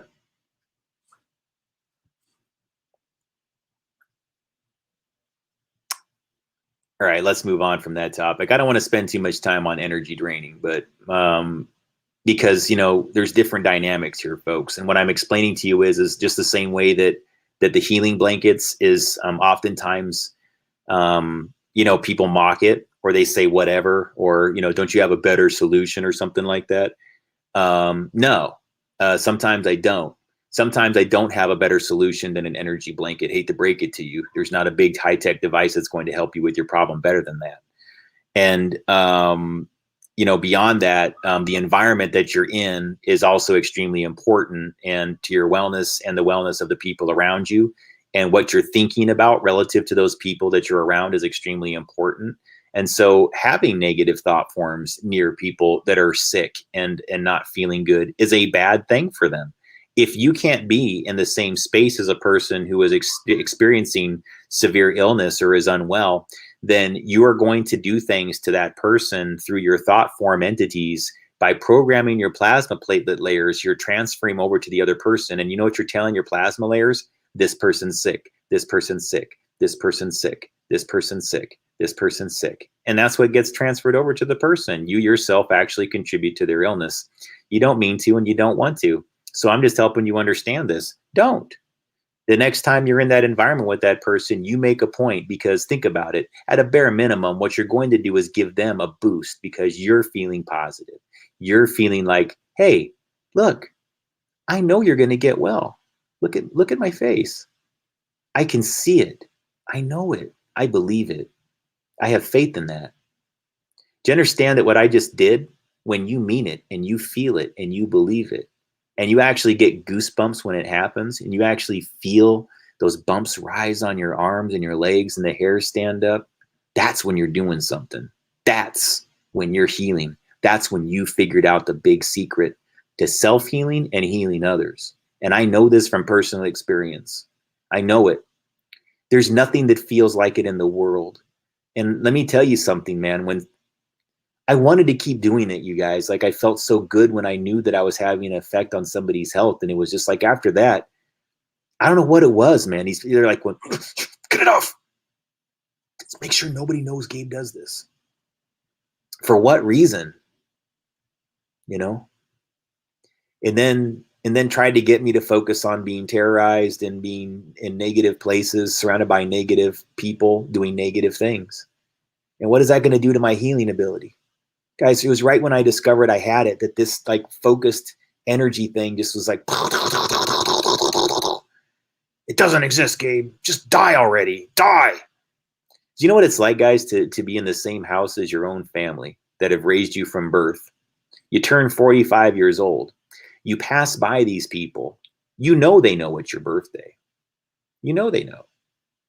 And they say nothing to you. Your parents. And they also seem to be going like, you know, almost like, hey, you know that guy named Gabe that used to be here? Uh-huh. They weren't quite that bad, but it was like that. Do you think I was an energy source, you guys? That's why when I tell you that I raise an eyebrow at certain situations, that's what I mean. If I don't want to be around certain situations, it's because I know all the telltale behaviors of a person that is doing it to their kids. And I know because it's happened to me.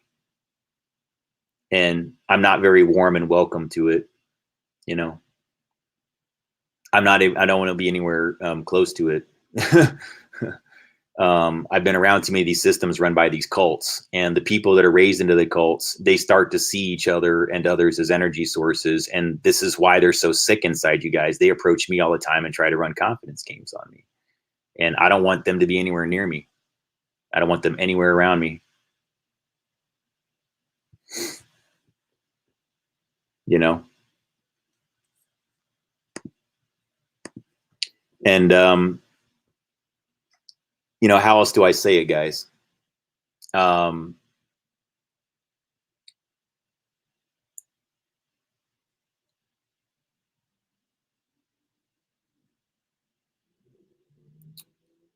trying to get serious about this. And I just can't.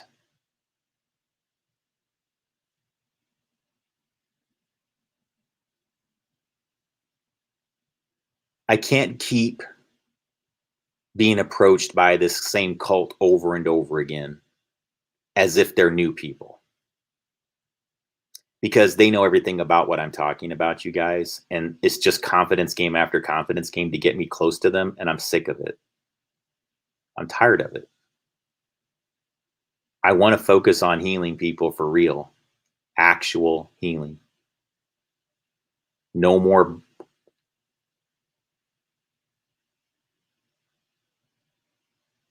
I'm tired of it. I'm tired of people using me as a reputation shield. Who wants to do something meaningful?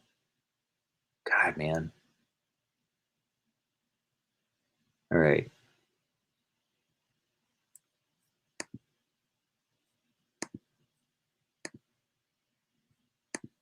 Faith is psychoenergetic power. I've already talked on this topic, but I want to expand on it just a little bit before I go into Hollywood timelines and things like that. I know for a fact, folks, that faith and belief are powerful forces in the universe. Just like, I mean, they're components of love. This is, you know what? This reminded me. I want you to see this. I've talked about this before, but there's this filmmaker that's really brilliant that talks about faith and love and what they really mean. And it, you know, I thought about it was, to me, at the time, it was more of just an emotional thing that I was thinking about. But now I think about it, there's almost a science to what they're talking about, which I think is kind of cool.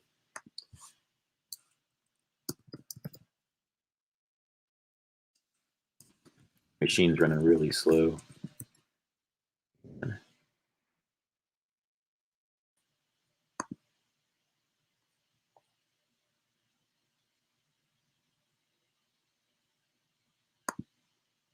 All right, hang on here.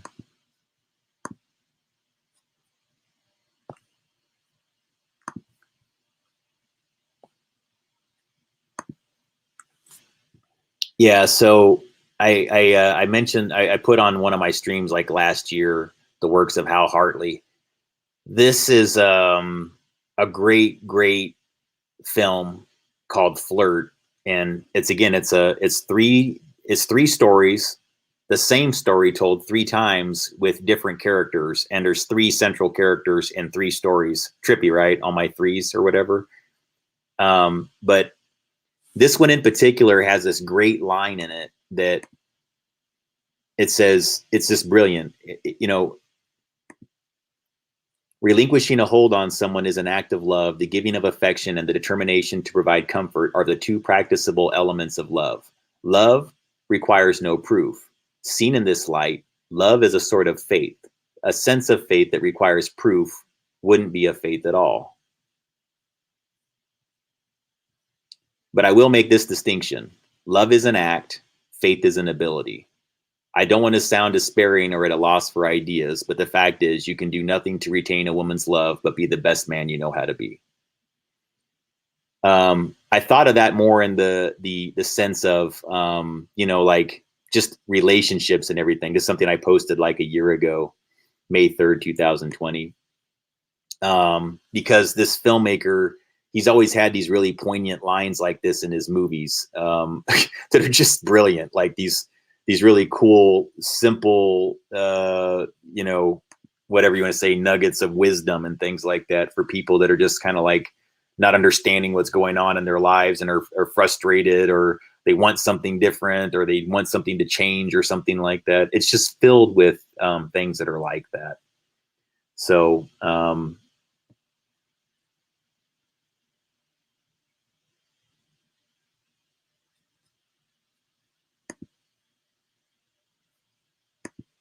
right. But see, that to me, that whole idea transfers over to plasma. Thoughts become things, and faith and belief.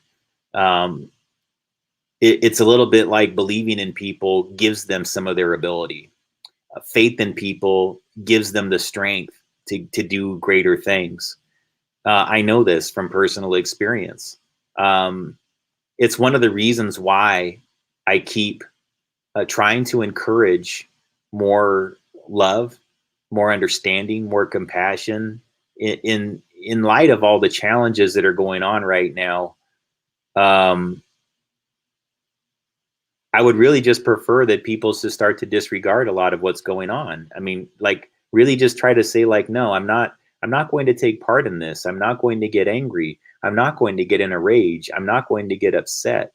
I have to exit this. I have to exit this fear, anger matrix of energy that keeps me in a negative thought form loop, because you're not owning your thoughts and you're not owning what you're contributing to the plasma field, which is hateful, it's harmful, and it's not your fault.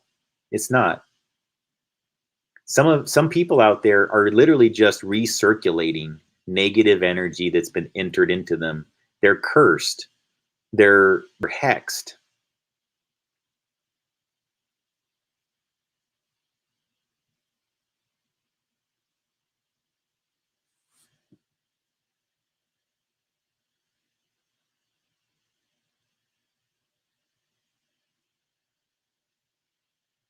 I have limited abilities in what I can do for the cursed and the hexed independently. I can do a lot with help.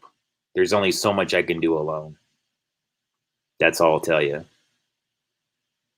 There's situations, folks, where I run into this a lot. These energy things that are like demonic possessions. I don't know what else to tell you guys. This is some real, I need to just talk about this. There's some things that are going on right now, guys, where I've interacted with people that just seem to look like they're just full on freaking possessed by something that's just super demonic and laser precision demonic. This is like calculated, satanic, the way that they exist, their entire ideology is just full-blown demonic. And I keep getting put into situations where they're increasingly getting clever about pretending that they're experiencing something else, or they're looking for help when they're really not. And guys, I'm not like an exorcist that has the backing of the Catholic Church to help me. I'm not a person that has the backing of the FBI, some fringe division to help me. I don't have these things. I'm very willing to do the work. I'm very willing to put myself out there and take the risks. But, you know, I need to have some central base through which to operate from. That's all. But the spiritual work I'm capable of, healing and curing people of some of these things that want to be cured. Now, again, I'm talking about possessions, not ailments. I don't know. I'm not a doctor. I'm just talking about things that involve energy displacement. I'm not sure how else to say it, guys. There's just people out there that seem to have some really serious things going on with their energy. They seem to be looped into it. And I'm just trying to find effective people that I can just like, you know, like a consortium of interests that know what's going on.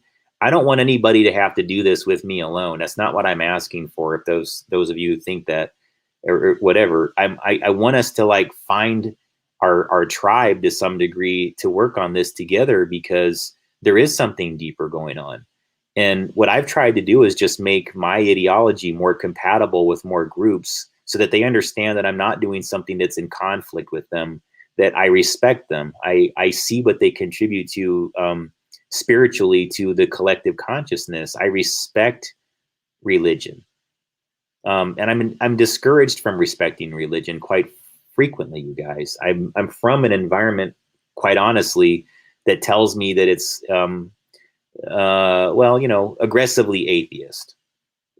And that's okay. I have friends that feel that way, and I don't dislike them. I respect them, actually. I find humor in their perspective and whatever.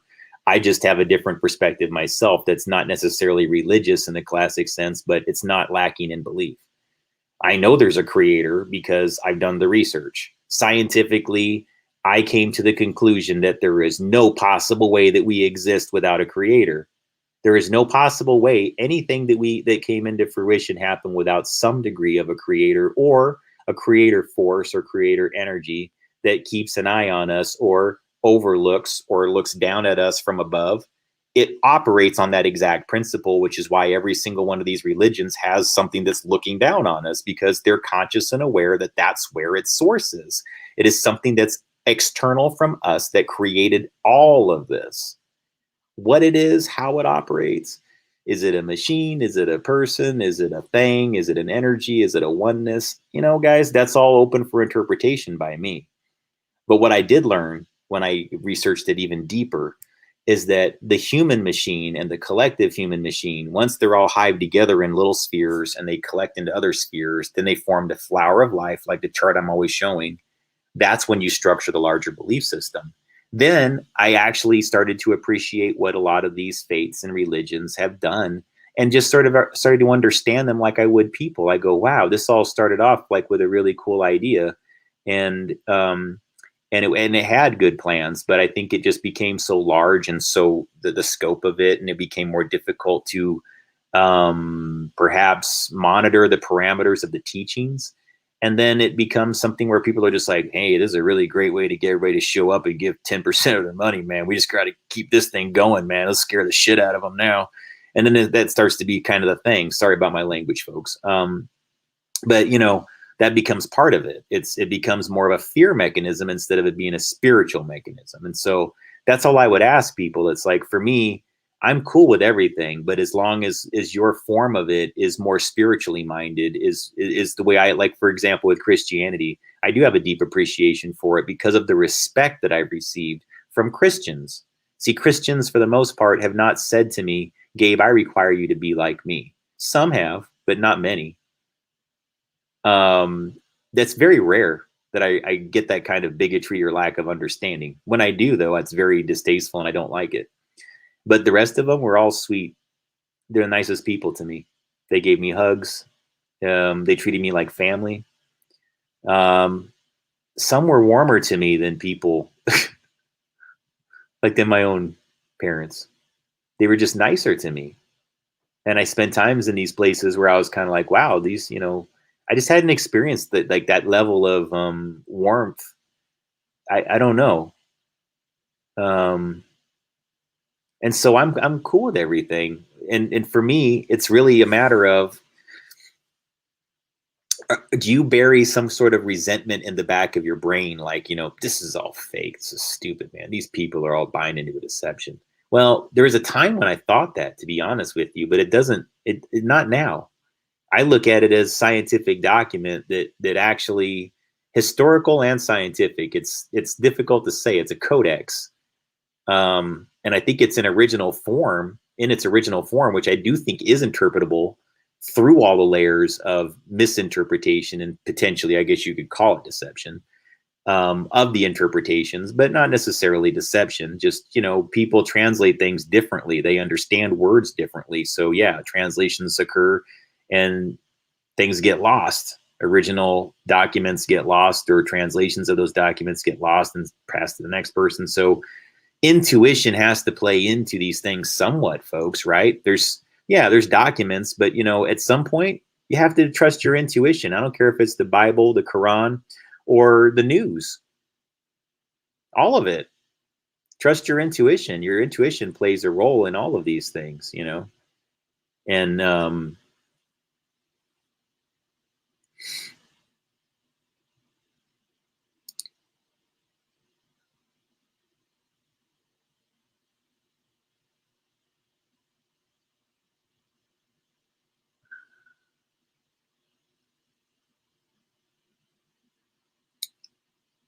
all right.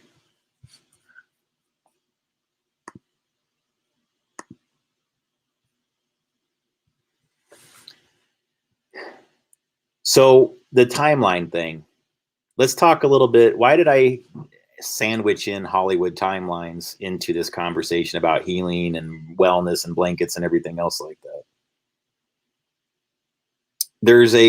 There's definitely a connection to what's going on relative to timeline technology and the human fuel that's required to make that operational. I don't want to get too deep into that, except to say, folks, that a lot of physical ailments right now, if my research is correct, seem to be happening in a way that's pretty deliberate, because it operates on the principle of taking a person's plasma aggressively from their body as an extractable resource, literally just wringing a person out like a wet sponge until it's completely dry. And what's wrung out from it is their plasma platelets that gets separated from whatever the fluid that is that they like sweat out and everything that can be pulled in to these pipes etherically. It literally will collect your plasma platelets. So like if you get deep night sweats, for example, and you're experiencing like pulsing sensations, I can almost promise you this is happening to you. And you might think that it's a migraine headache, or you might think that it's, just regular night sweats or panic attacks, but it's not. I promise you. Guys, I don't get panicked over anything. And these things, when this happens to me, it is an absolute, like, it's a hijacking of my body frequency. I can literally hear the signal. I can hear it going, boom, boom, boom, boom, boom, boom, boom, boom. Okay, that's called psychotronic pumping. That's a psychotronic generator. Now, I don't have all the accesses to be able to show you in every single case where that equipment is and who's doing it from where, but I do know it exists, and at least traceable energy signatures that I can help you locate if you suspect that somebody close to you has had this happen to them, or it's happening to you. I've had it happen to me to research the systems, guys. That's the best thing I can tell you. I can show you the video evidence of the systems that I have personally investigated. Okay. These are systems that I had the psychotronic pump happening to me. And I don't want to go dark right now, but I could show you photos of me from about two years ago when I was living with my parents. And they have Pergo floor tiles. Guys, you like that? I'm not going to go on. not going to go too deep on this, but you know, I want you to think about this.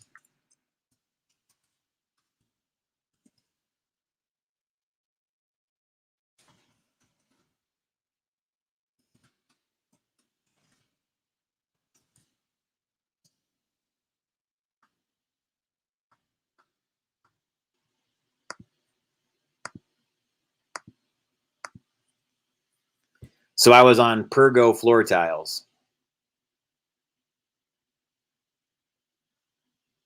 Code much there, folks? All right. And it had electrical fields that would send like little shocking sensations to your feet.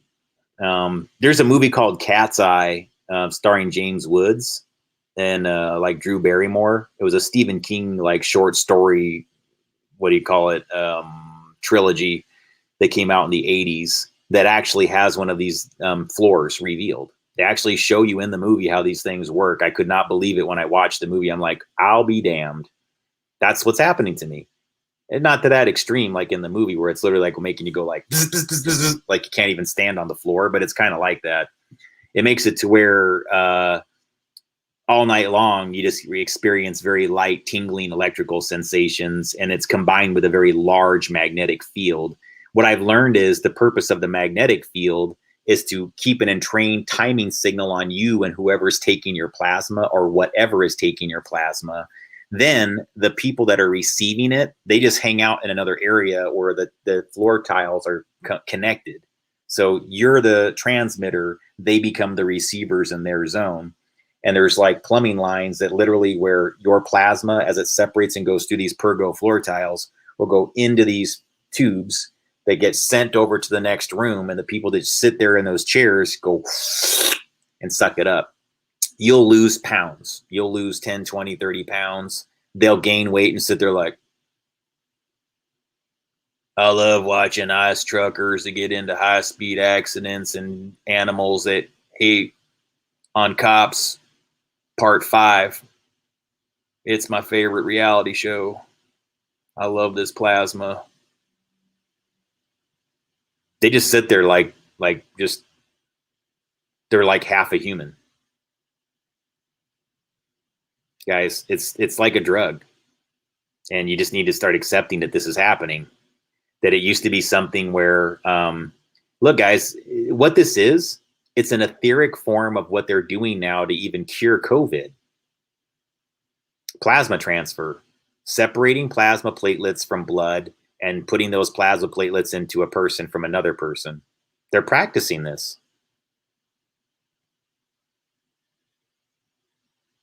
What I'm explaining to you guys is that ambrosia plasma process is now trying to get popularized. Newsweek is doing articles on it and everything else like that.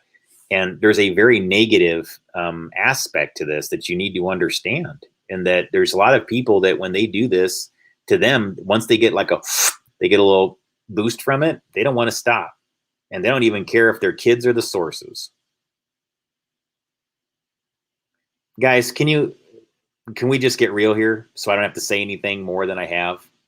You can imagine that given what I escaped and what I had to leave and what was happening to me and the people that were doing it to me, that probably the cults that are going to surround me are wired the same way as the people that I had to escape. Do I have to say more than that? And if I seem harsh, I'm sorry. But it's because I need to defend myself, and I do not want to be fooled or taken in by anybody that's like what I left. I'm trying to heal people, and I don't want to risk losing all the progress that I've made the last 5 years, breaking all the programming and just, it takes a lot of work. It's a lot of inner work, especially when you're going through all the other things with just not having stability. And just, I'll take criticisms to some degree, I guess, on some of the decisions that I make relative to my channel and, you know, what I will accept or not accept as far as partnerships or whatever. But just know, guys, that my intuition when it comes to the energy things, on top of my ability to measure signals, take sweeps, and come to determinations that are educated, is pretty strong relative to most people. So I'm never going to just go right out and just damn somebody on that information alone. But if I find enough things that say I need to stay away from a situation, I'm going to stay the hell away from it. And so I would appreciate it if folks wouldn't be too critical of me in certain cases, thinking that, like, you know, I'm somehow rejecting good help or that I'm rejecting whatever. It's like, no. And guys, don't ever come at me with this line that, oh, because of what happened to you, you just have trouble trusting somebody like me. You know, 99% of the people that use that line on me are deceiving. So if you're not, don't use that on me. Just gonna give you a heads up, because I've heard it too many times. Oh, you've had too. It's like, no, guys, your name's fake. Don't tell me that I can't trust you. Like, I can tell you're using a fake name. There's like people that do that to me. It's like, oh, it's because you're too programmed. And like, no, I'm not. Get the hell out of my face. I do things about MK Ultra. I'm the one that's revealing how it works. You're gonna tell me I'm too programmed? I tell people how to break programming. We could all use more advice. Don't get me wrong. I mean, that's okay. That's a healthy thing. You should accept it. You should take at least a little bit of critiques and everything like that. But one thing I won't let be gaslit excessively is my technical skill in learning where these systems are, because when you've had them happen to you over and over again, you'll learn about it. All right. Why are they happening right now at an industrial scale, guys? All right. I want you to think a little bit like Bioplasma as like a cocaine type economy. All right. Except imagine that instead of it coming from cocaine, where there's coca leaves and they have to do all that and the processing of it, this is coming from human bodies. And this requires, for the best purity of the product that you're trying to sell, so not cocaine, but plasma, but think of it the same way. You're a dealer. All right. Now, what if I told you that what it takes to run CERN, and what CERN is doing in part in its experiments, is timeline manipulation? Excuse me. So what if you learn this? All right. This is very plausible, folks, because CERN, as well as the one at Brookhaven on the East Coast, they have spiraling magnets that go around in a circle. Like a big old magnetoencephalograph in the middle of Mother Earth. They drill way the hell down into the Earth core, bore a hole deep in, and spin magnets around. What could go wrong? What could go wrong with boring deep holes into the Earth and trying to change its magnetic rotational field? Gosh, guys, I have no idea. What a genius to thought that up. I mean, why would somebody do that? Why would anybody do that? I'm still wondering. I mean, yeah, there's that mad scientist, I guess, that's out there, and all these different people and things like that that want to know, you know, about quarks and quantum physics and all those other things. But whoa, guys, what an idea. And to do it in more than one spot? All right. So the information that I've been getting for over the last couple years is that because of at least these two alone, that each one of these has created a market economy for bioplasma that's nearly like cocaine trade.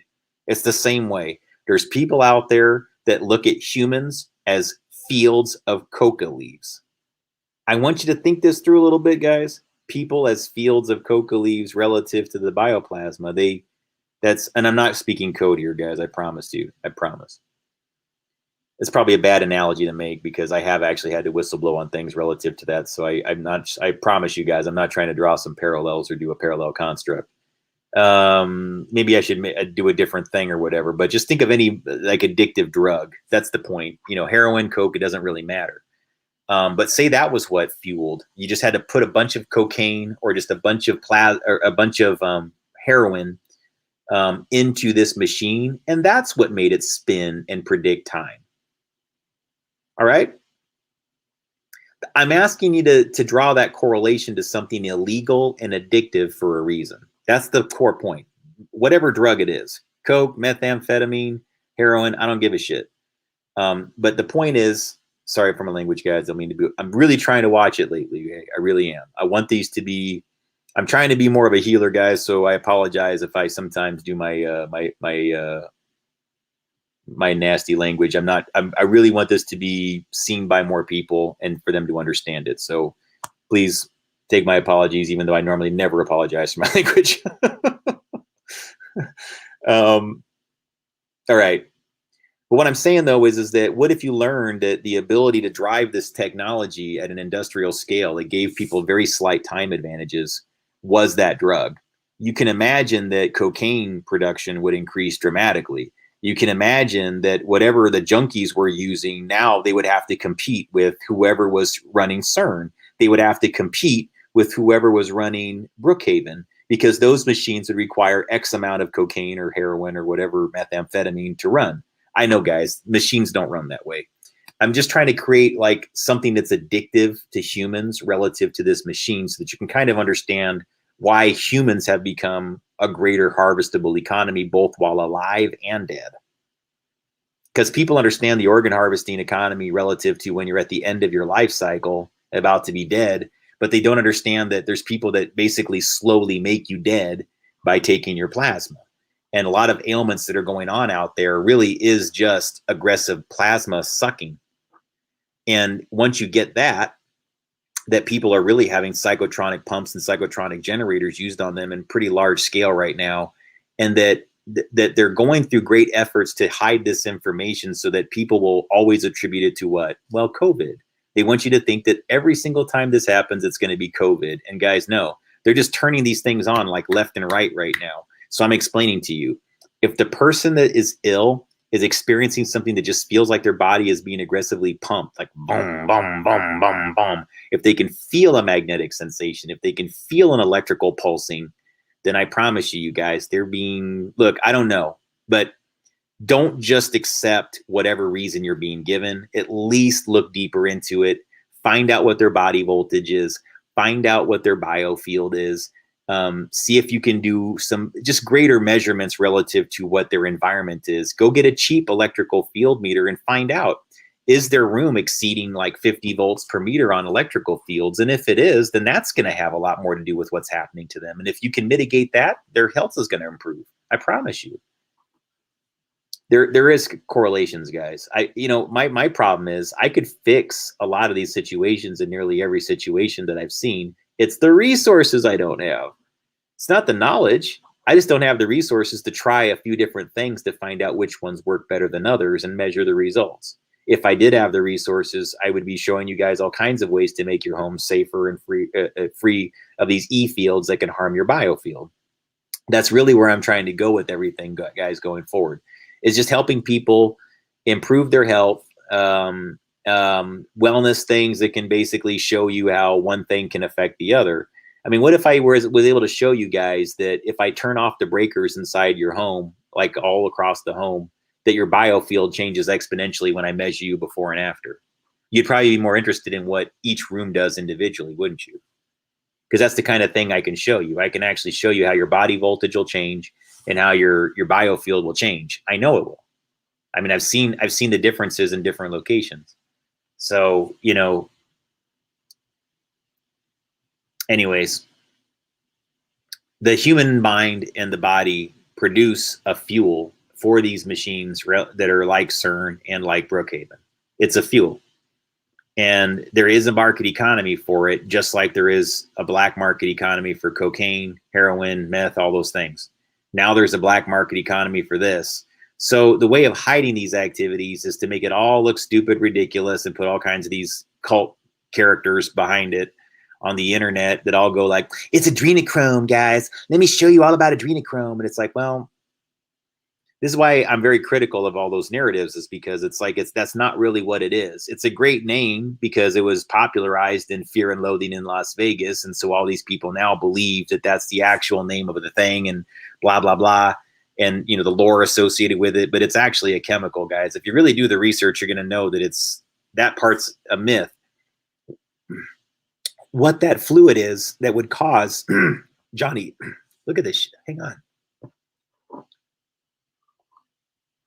I literally just got poked in the throat, man. Ugh.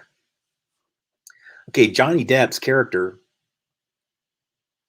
It's like I can't talk. Ugh. Johnny Depp's character. He has this little bottle in Fear and Loathing in Las Vegas. It's Hunter S. Thompson, was who he's playing. And he keeps putting it on his tongue and going like, and then he starts going to this full-blown hallucination that's just like all across the board intense. Well, what I'm saying, guys, is like, yeah, that what he took, it's like that seems to be the closest thing you're going to find as far as a fictional representation in Hollywood to what these people are doing in real life. That's the kind of the thing that they're selling it in the bottle and the vial. It's just not, it's not really adrenochrome is all, guys. That's all. That's not really what it is. It would be what they extract from a psychotronic pump and a psychotronic generator, which is sending magnetic fields and electrical fields to you so aggressively that it causes emissions that you cannot visualize from your skin. You'll see a little sweat. You may be a little shinier while it's happening. Your skin gets a little bit oilier than usual, or you may have it happen to you so aggressively that you have more of a drying effect because it's just, you know, again, that's very seldom though. Usually the people that have it done pretty aggressively, I've noticed that even if they're drying out overall, like you'll see it on me, you know, like it causes a lot of this anomalies around the darkness of the eyes and things like that, because this is one of the exit points. I just researched a lot of these things to know. Also, just, you know, my experiences out there in Oregon and what happened out there relative to this. Hang on here.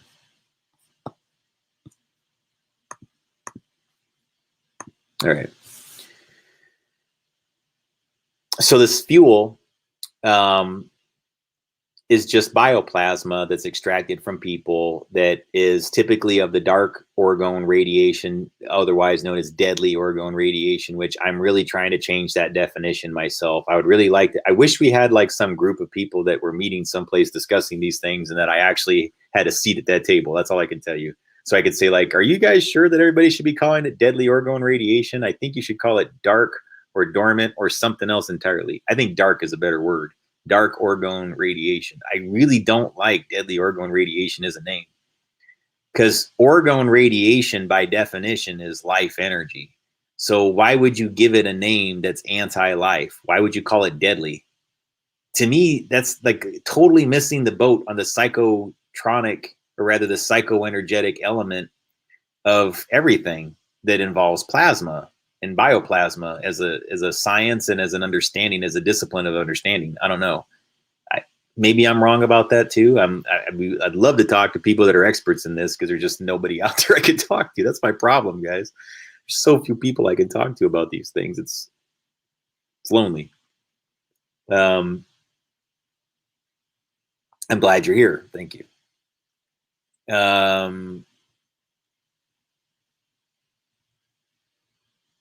All right. So this fuel is required because it literally, the extracted plasma, once it's processed to your pineal gland, it becomes sort of like a substrate matter for bending reality and tapping into perceived timelines and perceived space. And you'll learn a lot about this, especially watching the film Source Code. I gave it another review just briefly today, just parts of it, because I wanted a refresher on it. And this movie, again, I'm going to remind you guys, Source Code. Here's your, I'd say Source Code and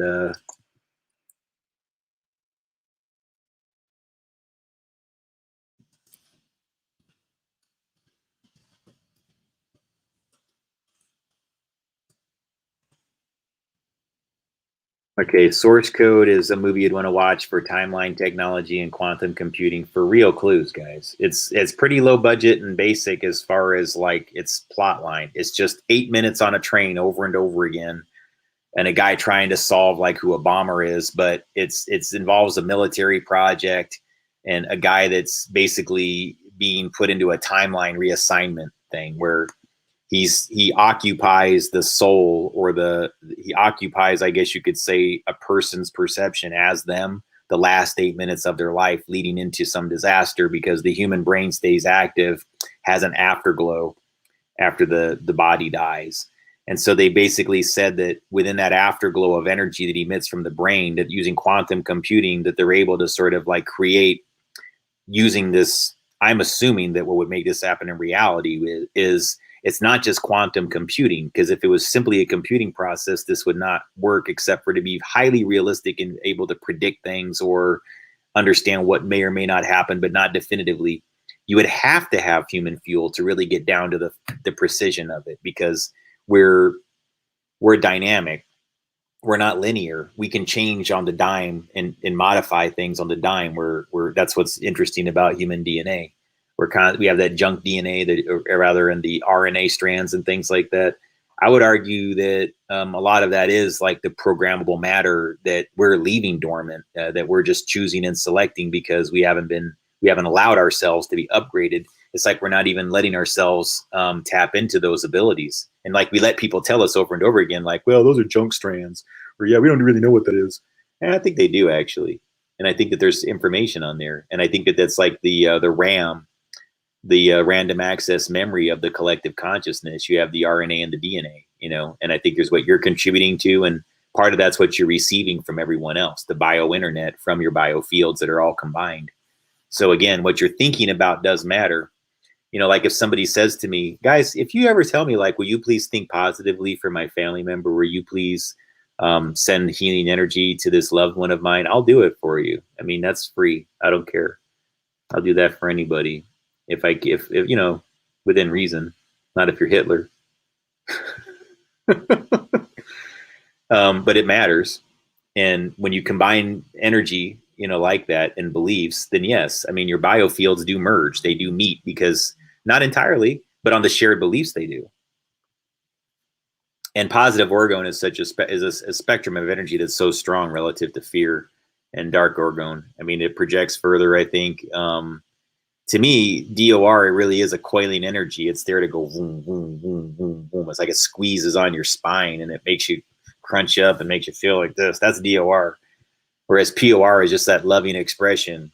POR is that glow you get when you do something nice for somebody, or you say something nice, or you hear something nice, or you have a pleasant memory, or you pray or meditate or have an orgasm. Those are all the things that are consistent with the emission of the positive, the outflow.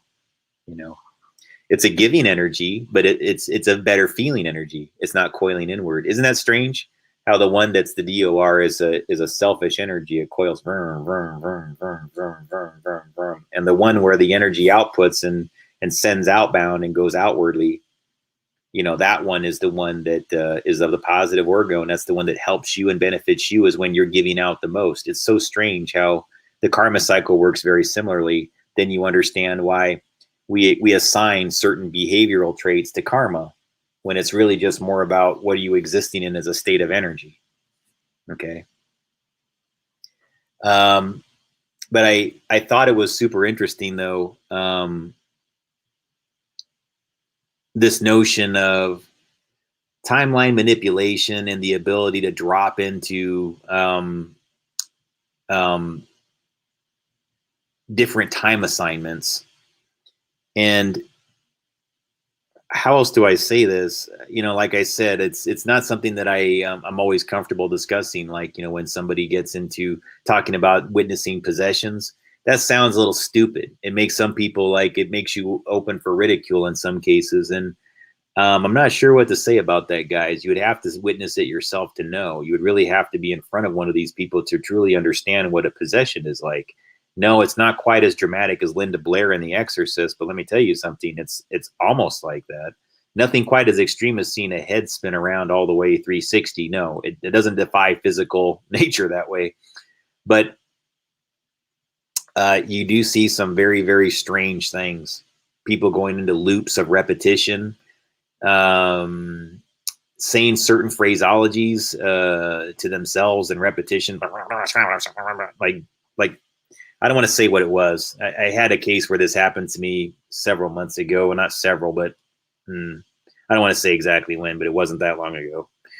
and I went to go research something, and I thought I was going to get paid. I didn't get paid, and I wound up getting screwed on the job, which is one of the reasons why I'm very reluctant to take on the wrong client. The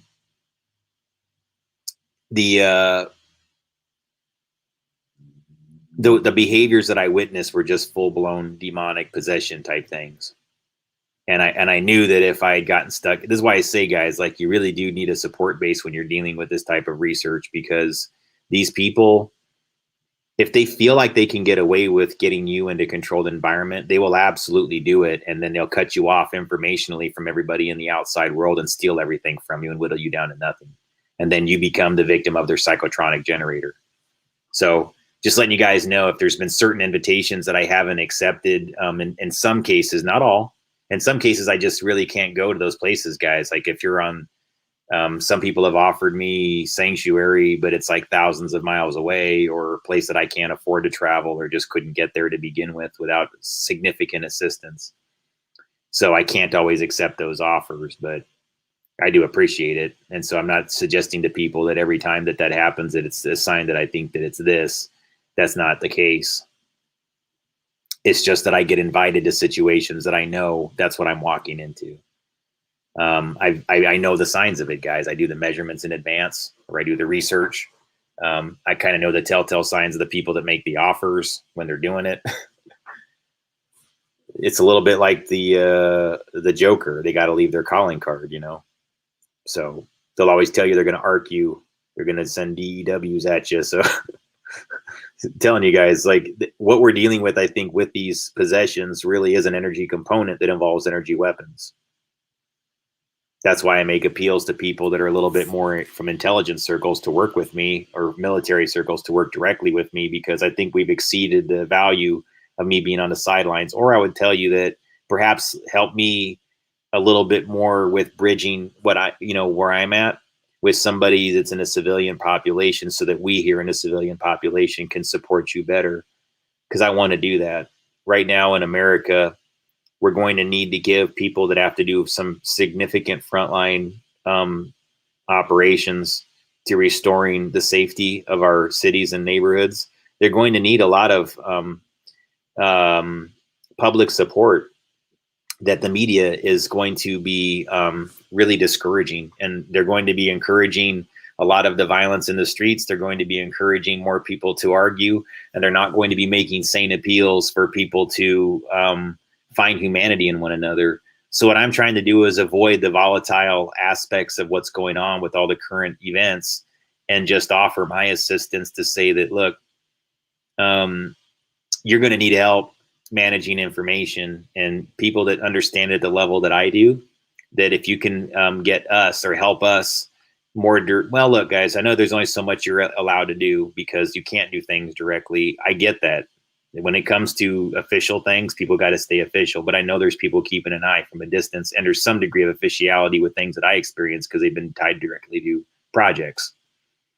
So what I'm saying is that even if what we're experiencing right now, why I can't be more directly with certain people in a group on that end of things, closer to people that would be military.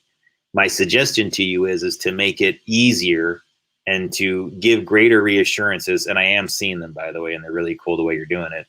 To give greater reassurances to those of us who are going to form partnerships as civilians that are going to try to explain things better, and to look, I'm not a person that's, I don't take sides overall, but I can see what's going on right now, and I care about America, and I care about the people that defend it.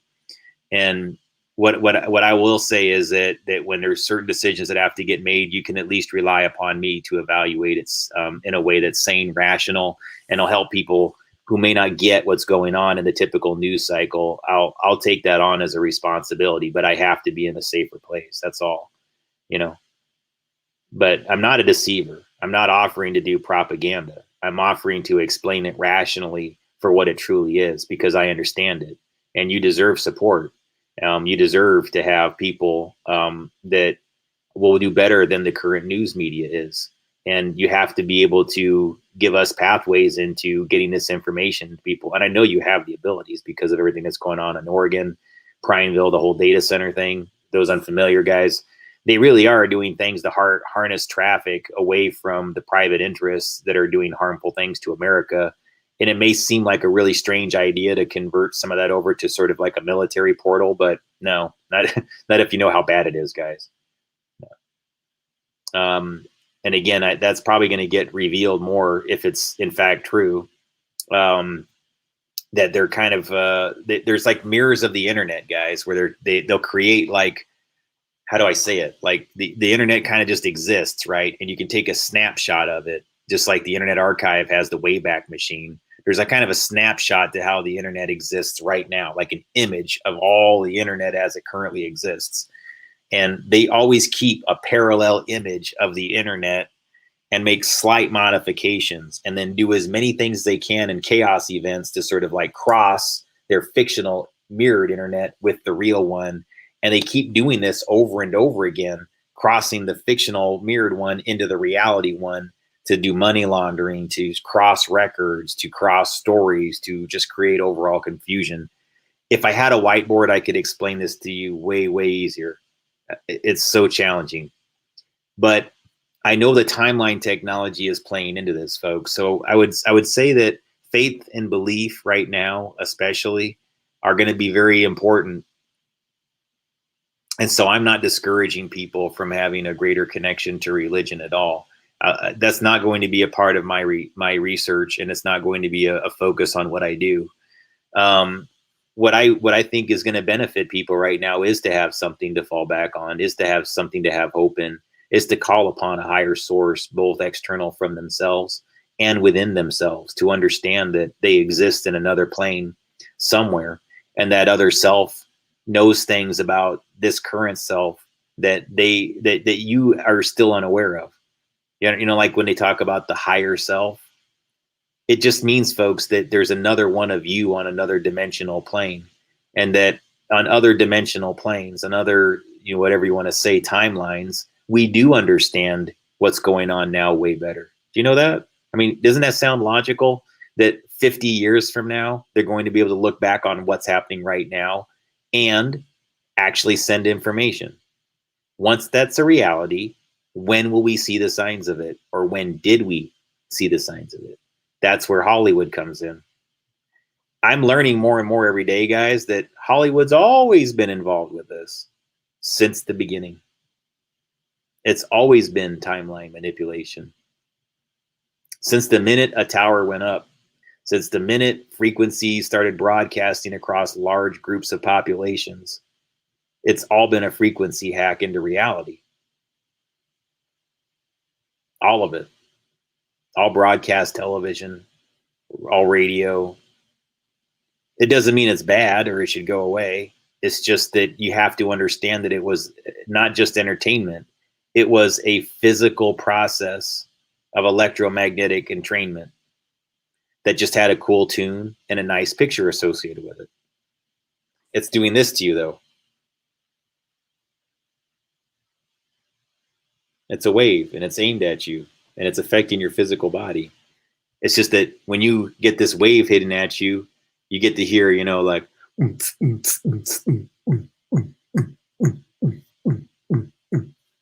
you're hearing a song on the radio. Or when it's coming at you like this, you're getting to watch something on television. What should I think now, television? What kind of cool image can you show me now, television?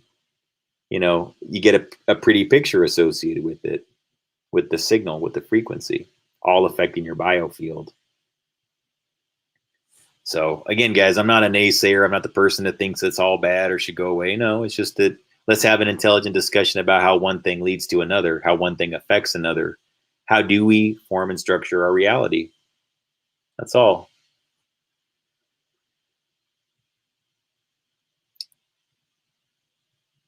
All right.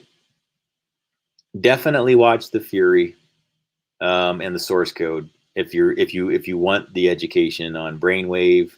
Again, I'm going to remind you, The Fury, you don't need to watch much past the first 45 minutes to an hour if you want the psychic research education and you're not interested in the plot. But it is a good De Palma film, so I'm not telling you not to watch it. I think it's a good quality movie. to be honest with you. It's worth seeing. And source code is also good quality as a film also. So it's, again, none of these are ones that I would consider to be terribly like, I don't think they have menacing intentions per se or anything like that. So I don't mind saying to people, like, it's something you can watch as an education and find clues in, and don't watch passively sometimes. Like, source code literally gives you addresses and names and locations and things to look up that are very relevant.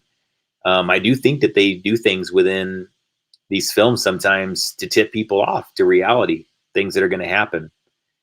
There was multiple people saying this about, movies having quote predictive programming or dropping information or whatever. And yeah, I mean, I think on some level, is it predictive programming, or do you think maybe that there was simply a group or groups, several different groups that have access to Hollywood that for various reasons have access to the technology, whether they're receiving the messages or they're the ones sending them, or however that works, that, yeah, a lot of them do it. And each one is taking a different perspective on it. Some are trying to balance things out. Others are completely trying to change our physical reality and make it what they want. That's all. So I feel like redeeming myself after that whole Beatles thing.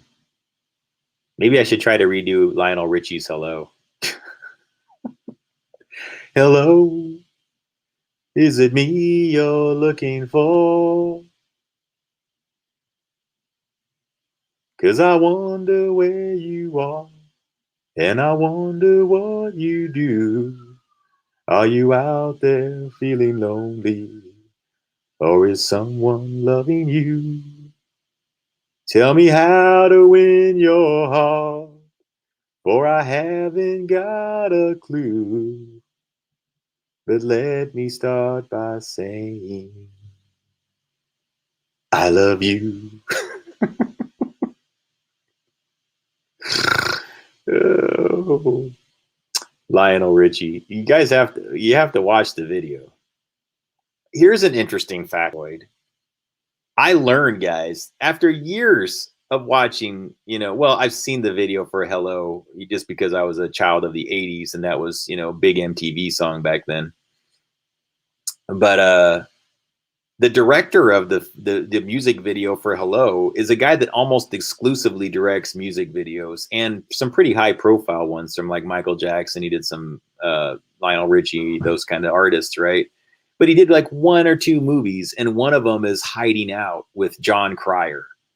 And I'm like, what a random freaking movie for the guy that did Lionel Richie's Hello to be associated with. That's the one time the guy actually directed a full-length feature was a John Cryer movie. Seriously? Yeah, the guy that played Ducky in Pretty in Pink and played Alan Harper on 2.5 Men with Charlie Sheen. He's in this movie in the 80s that I watched like a bazillion times back then, because we all just loved John Cryer in my family. It was this weird thing where, because he was in Pretty in Pink, he just seemed to win our affections. And so we would watch a lot of his movies, Then I kind of got hip to what John Cryer really was once I got older. And I'm not going to explain that in any more detail, except to say that I'm no longer in a state of affection as I was before. And about his work. And I totally forgot the whole crap. This is Hiding Out. Okay. And so it turns out the guy that directed Hiding Out with John Cryer also directed all those Lionel Richie music videos, like Dancing in the Streets and, everyone we meet, they're dancing in the streets all night long. All night long. That's not dancing. All night long, all night, oh, all night. Yeah, that one. Anyways. But yeah, Hiding Out is about, guys, maybe this is why I'm bringing this up. It occurred to me that this may be why I have such a foolish reliance upon the FBI's witness relocation program, because that's what Hiding Out is about. It's about a guy that's a Wall Street investment broker that winds up taking on a mafia client, and then he winds up like knowing something about their finances, and so the mafia wants him, and and then he gets arrested by the FBI, and while they're protecting him, the gangsters make an attempt on his life, and then he winds up, like escaping both the FBI and the gangsters because he doesn't feel like he can trust the FBI to protect him, and the mafia is after him, so he just tries to go hide out someplace where he thinks he'll be safe, and he winds up going into high school. So he looks young, so he decides to pretend that he's in high school, and he changes his name to Maxwell Hauser because he looks at a coffee can and decides that's his name, and just pretends to be a student at his cousin's high school. No, his nephew. It's his cousin or his nephew. I can't remember which one it is. I think it's his nephew. No, his cousin said it. Yeah, it's his cousin's. Anyways, it's just this really bizarre movie that really almost nobody cares about or saw. And I just thought that was really strange that that's the one that he did, Kind of has a creepy plot line too, man, because the guy winds up falling in love with a high school student and Max on her the whole movie. The hell, dude. 80s movies, guys. Hey, here's a good idea. Let's make a movie about a guy that goes into witness relocation as an investment banker and falls in love with a high school girl. What could go wrong? Oh, I don't know, guys. It's kind of creepy. What do you think? It's just a strange plot line. Did it ever occur to you that one maybe not stand up well over time? I don't know. Maybe that's why you don't see it playing ad nauseum on cable channels today. I don't know. It's not like the other ones, where like they play them over and over again. Nice sanitized cleansing plots or whatever. But well, the chat's kind of slowed down. I'm not seeing any song requests coming in, so I got to think of something to do. Unless you guys just want some impersonations or something like that, or I can always do that. No requests on anything, huh? That's all right. I could always, guys, if you don't give me something to work with, then I'll just go back to doing things like ABBA songs and the Bee Gees and things like that. In fact, I may just start breaking into the whole Saturday Night Fever soundtrack right now if you're not careful.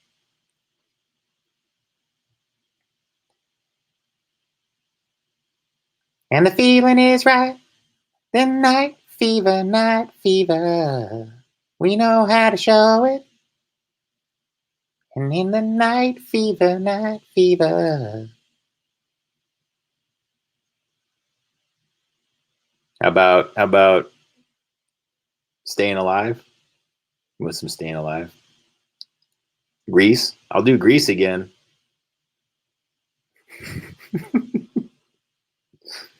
I really feel like I need to do Hello over again one time, like all the way through. Maybe I'll do that on one of my recordings just because I screwed it up so badly in the beginning. I actually screwed up When I'm 64 pretty bad in the beginning, but it did get better towards the end. I'm a big fan of the Beatles, though. I wouldn't mind doing some more Beatles songs.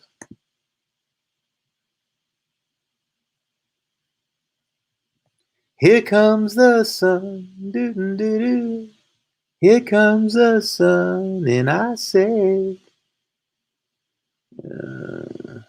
I'm not as good at doing George Harrison's voice. He has too much of the. I can't really do his voice. I mean, nobody can, but.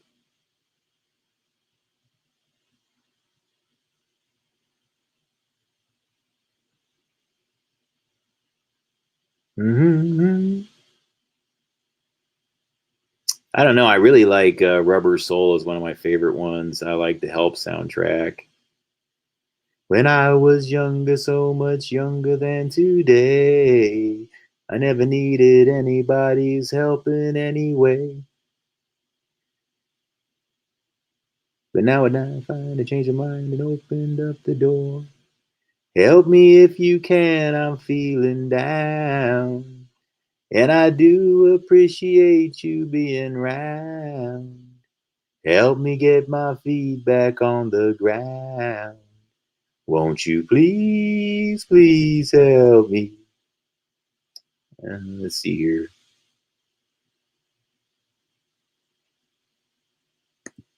Oh, I love Dear Prudence. That's one of my favorite songs. I think I'll finish with that one. I'm going to end with this one, guys, and say goodnight.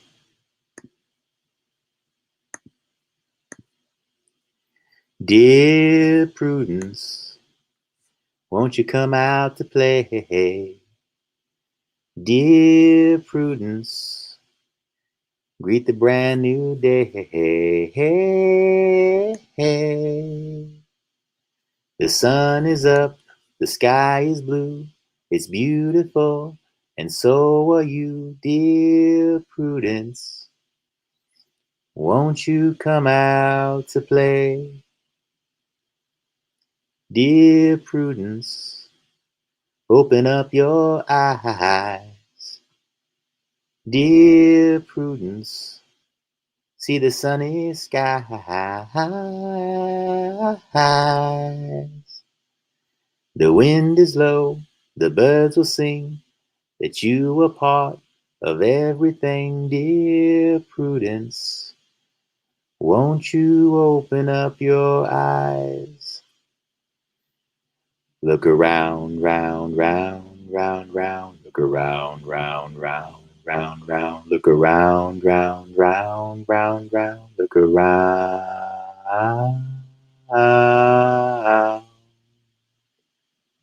Dear Prudence, let me see you smile.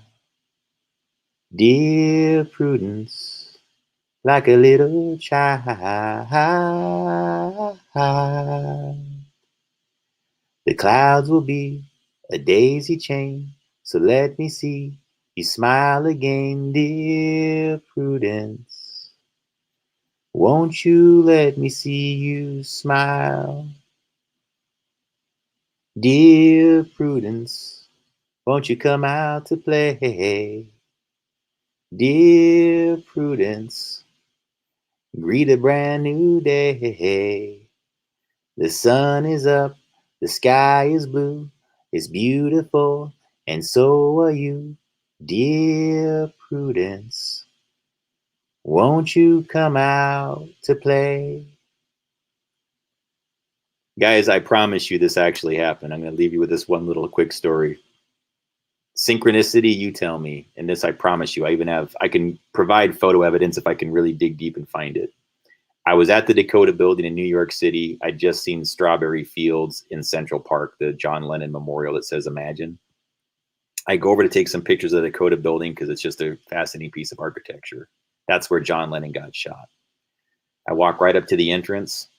Up pulls a black limousine. Exiting that black limousine is Yoko Ono and another guy who I didn't know who it was, dressed head to toe in black. Black pants, black shirt, black sunglasses. Just like the Abbey Road album cover, they walked almost the same way and went straight into the front of the Dakota building. And this other guy, I think he was French, he's like, well, do you know who that was? And I'm like, yeah, I know who that was. At the Dakota building. I know who that is. I didn't know what to say to the guy. Like, yeah, I know. That was Yoko Ono. So you tell me how these things happen, guys. Is it a coincidence? Is it happenstance? Is it all synchronicity? I don't know. But that happened. And miracles are happening. Interesting things are happening. And I really just want there to be as many cool people around me when they happen as possible. This is not going to be a tragic time, guys. We're going to heal from all this. We're going to change everything exponentially in this country. It's going to happen. And we're going to bring it into manifestation because we say so. We say we want it to happen.